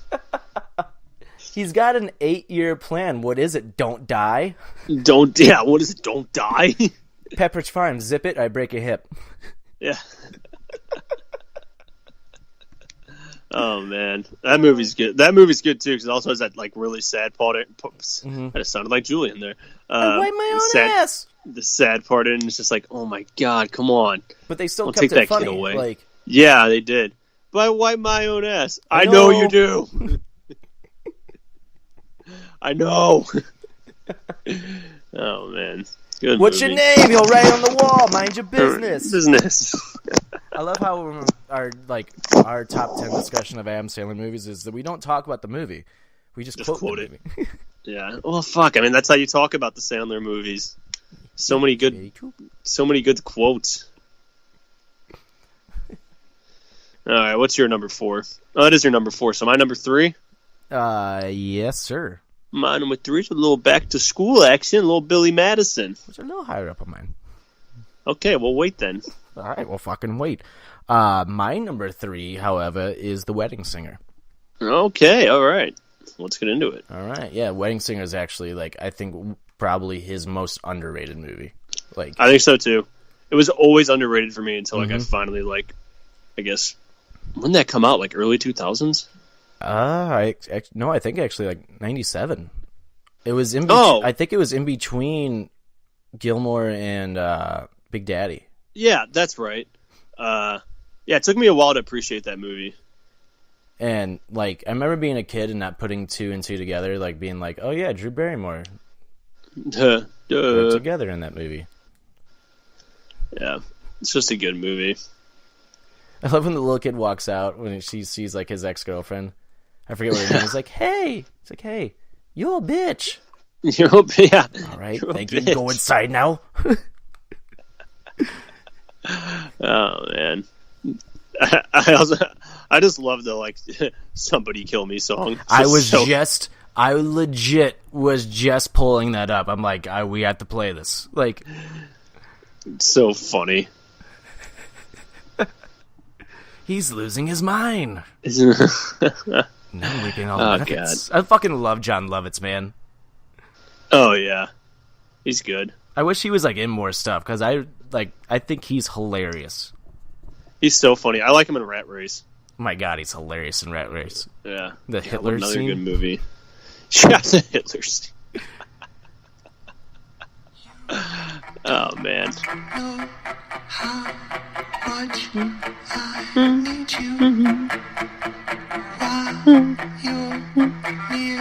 This might have to go on Songs of the Week.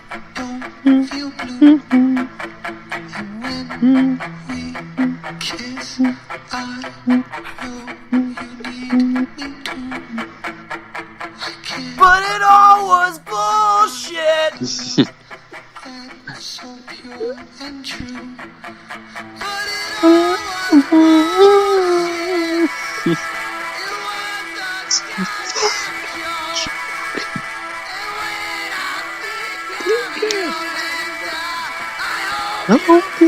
fucking joke. Somebody please, pretty please, kill me. I want it in my head. Oh my God, it's so good. Fucking forgot about the part with Steve Buscemi at the very beginning when he's drunk. Wedding singer. Oh, he like almost falls over. Oh man, yeah, dude, you're 100% right. It is like a very underrated Sandler movie. It is, and then like Billy Idol at the end helping him out. And, like, the bad guy in the movie is like, get out of the way, Billy. This doesn't concern you. It does concern me now. It does concern me now. God. Good movie. What was that? Your number 3, 2? Number 3. Your number 3. So my number 2 is the Water Boy. Wow, I'm surprised. Yeah. It's one of my faves. I can watch it whenever, all the time, anytime. Dude, his coach in that movie, I love him so much. Henry Winkler. Oh, God, he's the man. He's fucking hilarious in everything he's in. Like, he really is. He goes from being the Fonz, who is basically like Harrison Ford in Star Wars, like just a cool dude, to just a senile, like old, like hilarious actor. Like, yeah, he's in that new Bill Hader show, Barry. Yeah, and he is fucking hysterical in that show. Yeah, I've heard a lot of good things about that show. But Henry Winkler is hilarious, and when he shows his ass in that scene, in the very beginning of the movie, I forget why. Why does he show his ass like in that scene? Do you know what I'm talking about? The tattoo. Yeah, that's right. Because he's got a tattoo of oh man, what is it? Oh, I can't think of what the tattoo is. Hey, Bobby. Yeah, he shows his ass. Water sucks. Gatorade's better. What? Use it on the field. Use it on the field. Okay. You sound like a big choo-choo train. Water sucks. It really, really sucks. Water sucks. It really, really sucks. He calls into Captain Insano, and it's like, how old are you, kid? He's like, I'm 37. 37 years old. 37 years old. Okay, then. Okay, then. So, at my high school prom, good old VI, our thing back then was, like, me and John Morris. Me and him would always, like, we'll be down the hall. This would be, like, during school, too. Yeah. We'll be down the hall, and all of a sudden, like, in a distance, you'll just hear, "Hey, water boy," and one of us would just go, So at prom, I see that he was washing his hands in the bathroom, and as I'm walking out, I just go, "Hey, water boy."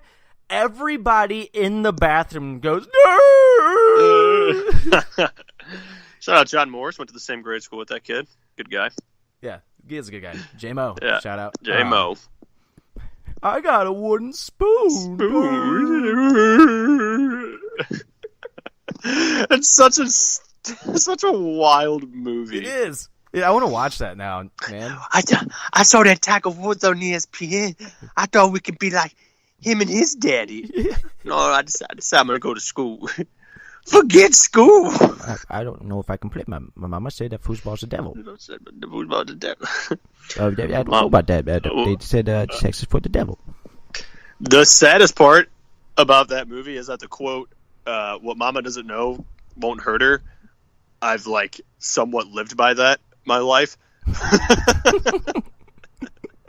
Yeah, what Mom doesn't know won't upset her. It's like, God damn it. God damn it. Thanks, Waterboy. Good movie. All right, it's my number 2. Your number dos. My number 2 is gonna be your number 1 because you haven't said it yet. So Yeah. Happy Gilmore. Yep, that's my number 1. That's higher up on my list. All right, well, we'll wait to talk about it. What's your number 1? My number 1 is Happy Gilmore. Oh, what a surprise! Of course. I mean, it's just one of the best movies ever. So fucking good. We're It's reading just that so one, good. dipshit. We're on that one. God, man, I could quote that movie the whole time I'm watching it. Oh, dude, same. It's that Happy Gilmore, The Hangover, Dumb and Dumber, and my number 1. I think I can quote the entire movie perfectly. Yeah. What did I saw a meme about Happy Gilmore. It was like, here's some if Happy's grandma just would have paid her fucking taxes, he wouldn't have had to fucking become a pro golfer or something like that, or some shit. And I was like, God damn it, that's so funny. You should play at the Walkberry Open tomorrow. All right, see you guys there. Yeah, there. Hey, when do we get the checks? Sir, we'll be sending them out next week. Oh no, I want mine now. Well, I don't have any checks to give out. Well, that guy got one. Give one of the big ones. I don't care. Well, that guy got one. I want one of the big ones. I don't care. Give one of the big ones. I don't care. Mr. Gilmore, Mr. Lively will be teeing off now. All right, good luck, buddy. Yeah. All right. Good luck, buddy. Get out of the way. We're hitting that one, dipshit. Chubbs, you got one eye. Fucking wrestles an alligator. Yeah. You know how that bastard took your hand? Well, I took his head. I took his hand. Chubbs! That one guy just randomly there. He just looks up and shakes his head at him. Yeah, shakes his head. Yeah, that's all that guy does the whole movie is shake his head. And then fucking Gilmore gives Chubbs his like handshake one more time with just the hand. Yeah. Okay. Yeah. Oh my God. All right. Well, I'll see you later. All right. I'll see you later. God. Yeah, man. It's just. Price it's always is been my wrong, favorite bitch. Bitch. Oh. The kid's getting shaken. Oh. Yeah.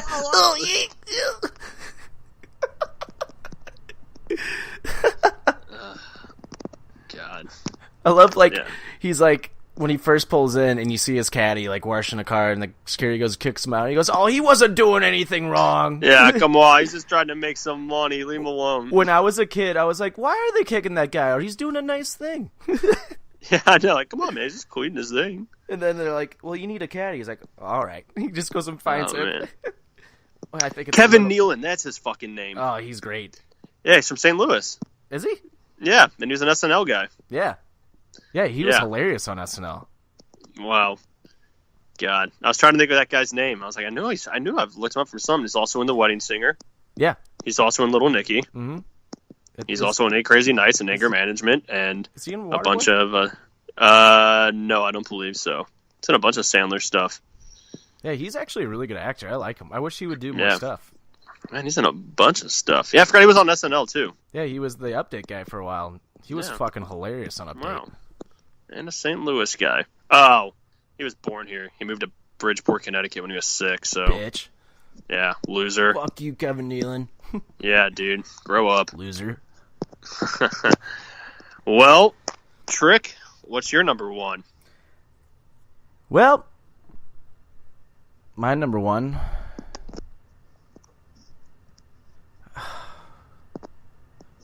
You know, there was something important I was supposed to do today.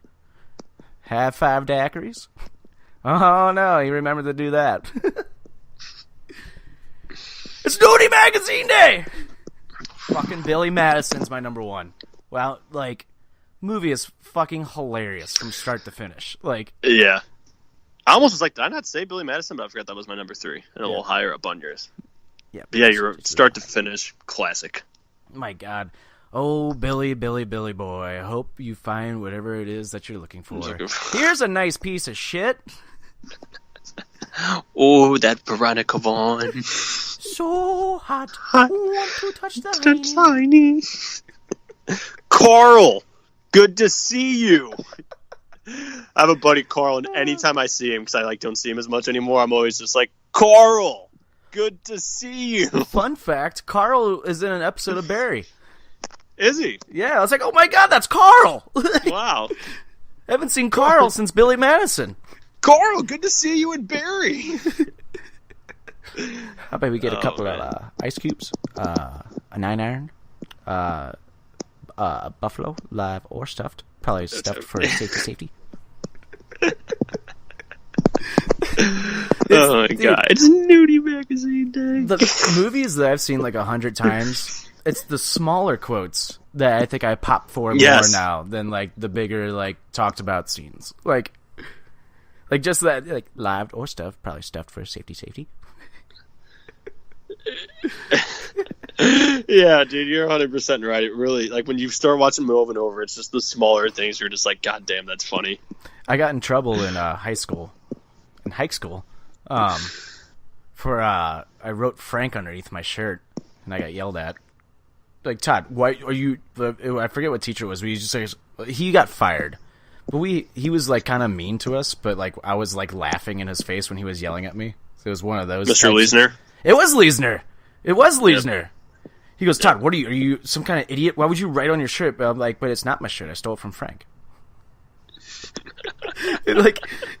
Fucking, I just remember Mookie sitting next to me, covering his face because he's has tears running down his face right when I said that, and because it was I can't believe you just said that back to him. He's just Leisner's I can't even with you right now. Why would you ruin that shirt? You probably didn't even buy that shirt. But I'm like, but it's not my shirt.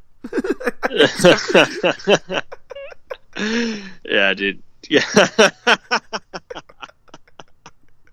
I just kept You're saying such that back. A dick of a student. I just kept saying that back to him, and he's just he finally kind of chuckled a little bit. And he's he sits there, he says, Jesus Christ, man. He's like, you're really going to stick with this, aren't you? I was like, yeah. I can't get in trouble because it's not my shirt. My friend lost his shirt, and he wrote his name on it. It's like, Jesus Christ. He goes, huh, well, it matches your handwriting. I was like, well, he has really nice handwriting. Oh, man.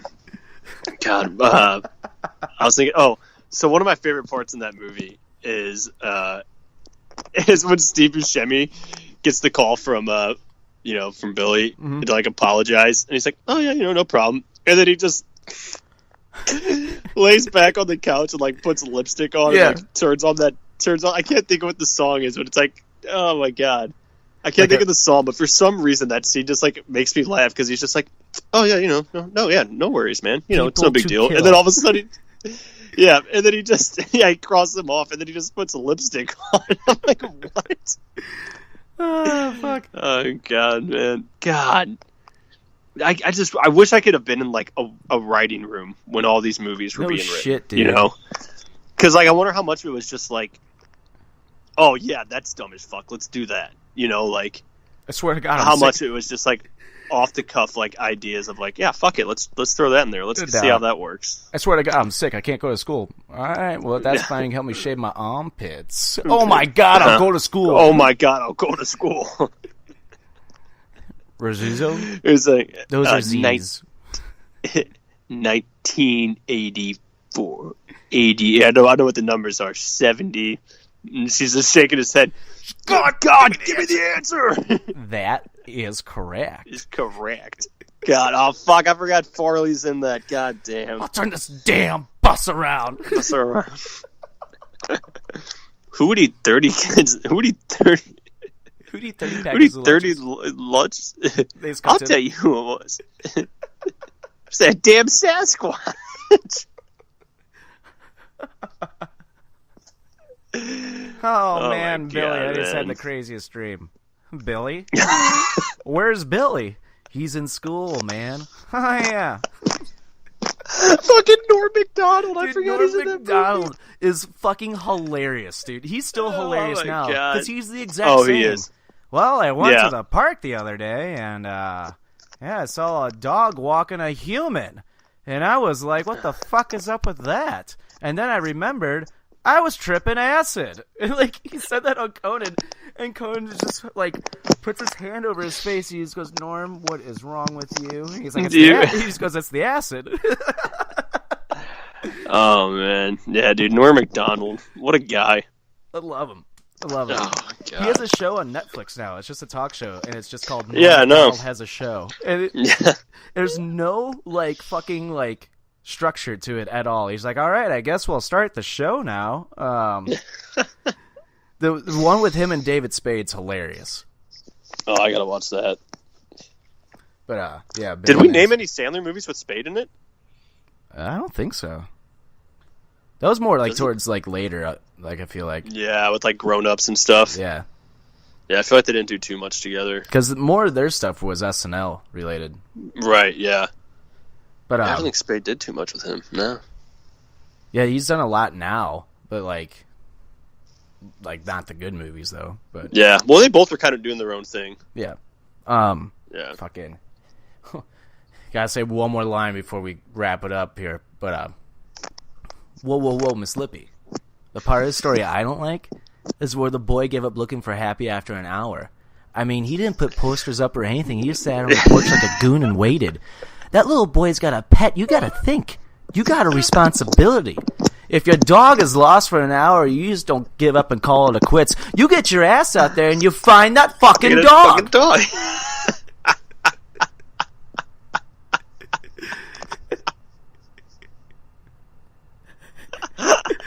Whoa, Miss Lippy. I forgot about that part. Yahoo! 7-0. Oh, God. Get off! Yeah. Oh, man. There's some fucking great scenes, man. It's all coming to me now. Shampoo is better. Shampoo is better. Miss Lippy's car is green. Billy likes to drink soda. Soda. Miss Lippy's car is green. It's green. God, man. Good This movies. is Billy. I heard he's retarded or something. Billy, you forgot your stuff. Thank you very much, Miss Lippy! Everybody. God. Stop looking Man. at the swan. Adam Sandler. I think he makes a comeback. I think we get some good Adam Sandler flicks here soon. He needs to get out of this fucking, like... He needs to, like... Funk groove. Like, stop using the same director for, like, everything he makes, because, like, there's in this, like, he knows he makes shit movies. Like, he just figured out a way that he can still make a shitload of money. Like, Yeah, he's got a little bit of a cult following, you know. he's phoned it in now. Like, Yeah. he's just like, I can make this, and then I'll make a shitload of money. Like, Yeah. like, can you imagine if, like, him and, like, Todd Phillips, like, made a movie together? Oh, Like a wow. comedy? Yeah, that'd be good. Yeah. Man. Yeah, I think maybe a lot of it too. Like he made his money, and he had his, you know, obviously he has kids. I think they're getting a little now, maybe closer to high school, and you know, I'm sure he probably was like, I don't want to spend too much time. You know, I don't want to focus on making, you know, box hit movies again. I'll just do stuff with my buddies, have fun, be able to spend time with my family. Which, you know, I don't blame the guy. Like I said, some of the movies might be shit, but then you got people like it's a little cult following that, you know, they like the Sandler stuff and everything he does. It's not like they're terrible. It's just people aren't like, oh, it's not Billy Madison. It's like, yeah, no shit, man. But like, it's still Sandler. It's still, you know, it'd still be a funny movie. Right. So give the guy a chance. Just let me water your plants. Just want to water your plants. I bet he gets. I feel like he might be starting getting the itch again. I think after this big, his stand-up doing very well. I'm his SNL doing very well. I'm fucking pissed that I'm going to be in Florida when he's coming here. Well, maybe I'll be better and I can go, and this time you have to sit out. Shut up! Set you up for that one. Yeah, you did. All right, well, that does it. Top 10 Adam Sandler movies right here on Offended. It was just us quoting the movies. But let's get the 1, 2, 3 finish, and let's get the fuck on out of here. All right. All right. My number 1 is... my number 1, shout out Adam Sandler for doing a damn good job on SNL, coming back to the show. It's one of my favorite SNLs in a while that I've watched, so is it good better for him. Than the Chappelle one? That's my all-time favorite. SNL. Oh, God, that's a debate for another day. Damn. Don't ask me that. But, yeah, shout out Sandler. Come back on SNL. Got very... Especially with an SNL, they can sometimes get bad reviews because of politics and stuff. This was just a flat-out Adam Sandler, let's do some funny, cool stuff. And it's just a good show. My number 2... Oh, boy. Man, trying to think of anything exciting. My number 2, shout out me. I got a birthday coming up Sunday, the big 27. I'm hoping not to join the 27 club. Jesus Christ, man. My house. Yeah, I got a birthday present for you too, buddy. Thanks, man. I'm looking forward to that. Do you want me to drop it off after this episode? Nah, you don't have. Like I said, I'm hoping home by the end of this week. Maybe a miracle happens. I'll be able to come over next week, watch a hockey game or Do you believe in or something. miracles? I would say record an episode, but it's a lot easier for me to dip out to the restroom when I'm on a phone than if I was just sitting there with you. Then I'm like, I gotta go. Pause it. I mean, you just give me a signal. It's like, just snap your fingers like Thanos, Yeah, I'll just, I was going to say something, but that's just a little too grotesque. But anyway, yeah. So, yeah, maybe, happy birthday to me coming up. I almost forgot I had a birthday, honestly, because I don't even know what days they are anymore, months. Oh, God. At least I made it. I'm going to make it to 27, so that's good. I mean, look at me. You forgot, and I remembered. What? That is my birthday? Yeah. Oh, so it's a birthday gift you got me. Wow. Yeah. Look at you. Wow, you're trying really, really, really hard to buy friendship here, aren't you?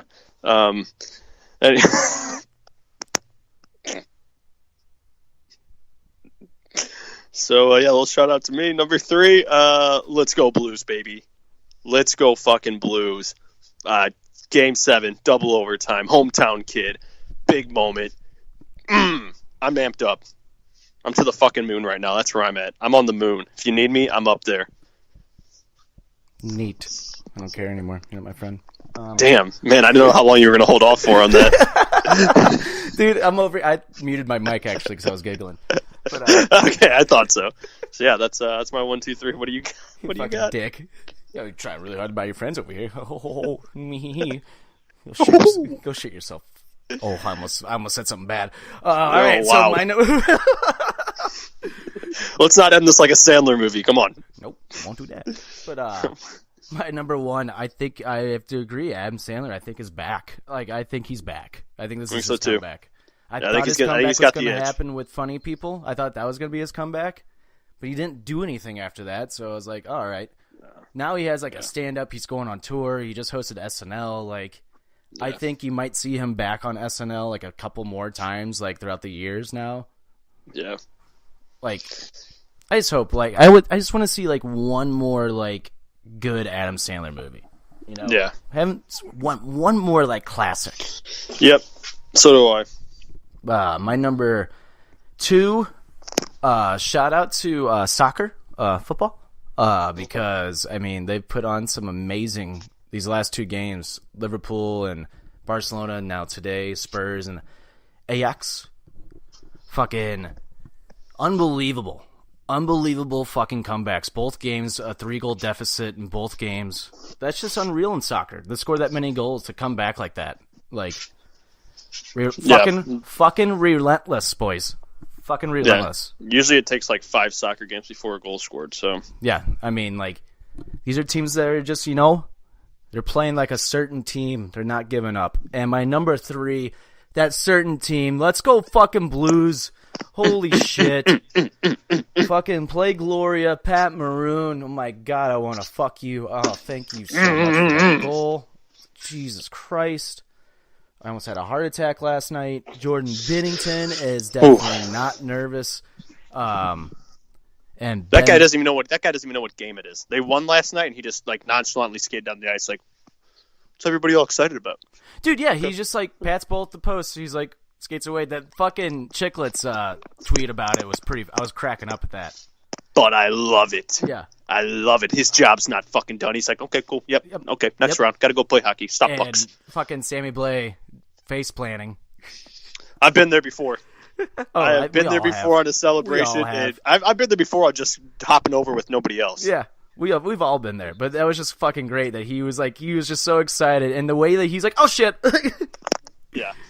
But and that video when Maroon walks into the locker room, just hearing the boys just erupting, and they did it again when Benny walked in. Yeah. Shout out to Pat Maroon's kid. That's got to be such a cool feeling. Like, yeah, we'll definitely be harping on that tomorrow on the Hockey Talks, the moment with this kid, because it's just there's a feel good moment that we could go on about for about 30 minutes. Hockey Talks tomorrow will definitely be a pretty decent, cool episode in my opinion. And it's gonna be long. I mean, it's probably very blues heavy. Yeah, without a doubt. Yeah. With that being said, also shout out to Ben Bishop. I mean, he bugged me in this series. I thought he kind of flopped a couple times, but that game 7, man, he definitely earned my respect. Like, he's a hell of a goalie, man. What a game! I mean, what a game by him. If Ben Bishop's not in that game does not go to double overtime, I think the Blues destroy the Stars by multi goals. Like, same. Unreal performance. Unreal. Yep. All right. So. Well, that about does it for us. You can follow us on Twitter, Facebook, Instagram, and Periscope at OffendedPod. Make sure to go follow PWP Nation at PWP Nation, all social media platforms as well. Make sure to go listen to our Game of Thrones review show, our Hockey Talks show, our weekly wrestling wrap-up, and, of course, this show, Offended, all on Apple Podcasts, Spotify, iHeartRadio, just by searching Offended. And subscribe to us, follow us, give us that 5-star review, buddy. Go to www.prowrestlingtees.com and search Offended by our t-shirt. If you like music, exclusively on Spotify, Offended Presents Songs of the Week. Go fucking follow that playlist. And you can follow me on Twitter, Instagram, and Snapchat at Trick1042. You can follow Stoutsy at Jimmy James 9417 on Instagram and Twitter, James V. Stout on Snapchat. Nice. All right. We're out of here. We'll see you guys. We'll see you guys next week for fucking Game of Thrones talk. We're bringing that back next week. Fucking Hockey Talks tomorrow. Maybe a wrap-up, maybe not. We might not do a wrap-up this week. I haven't decided. Yeah. But anyway, Offended next week again. Yeah, you know the fucking spiel. Yep. I don't have to tell you fucking marks. And fuck the fast lane. All right, for Stoutsy, I'm Tricky. This has been Offended, presented by PWP Nation. We'll see you later. Bye.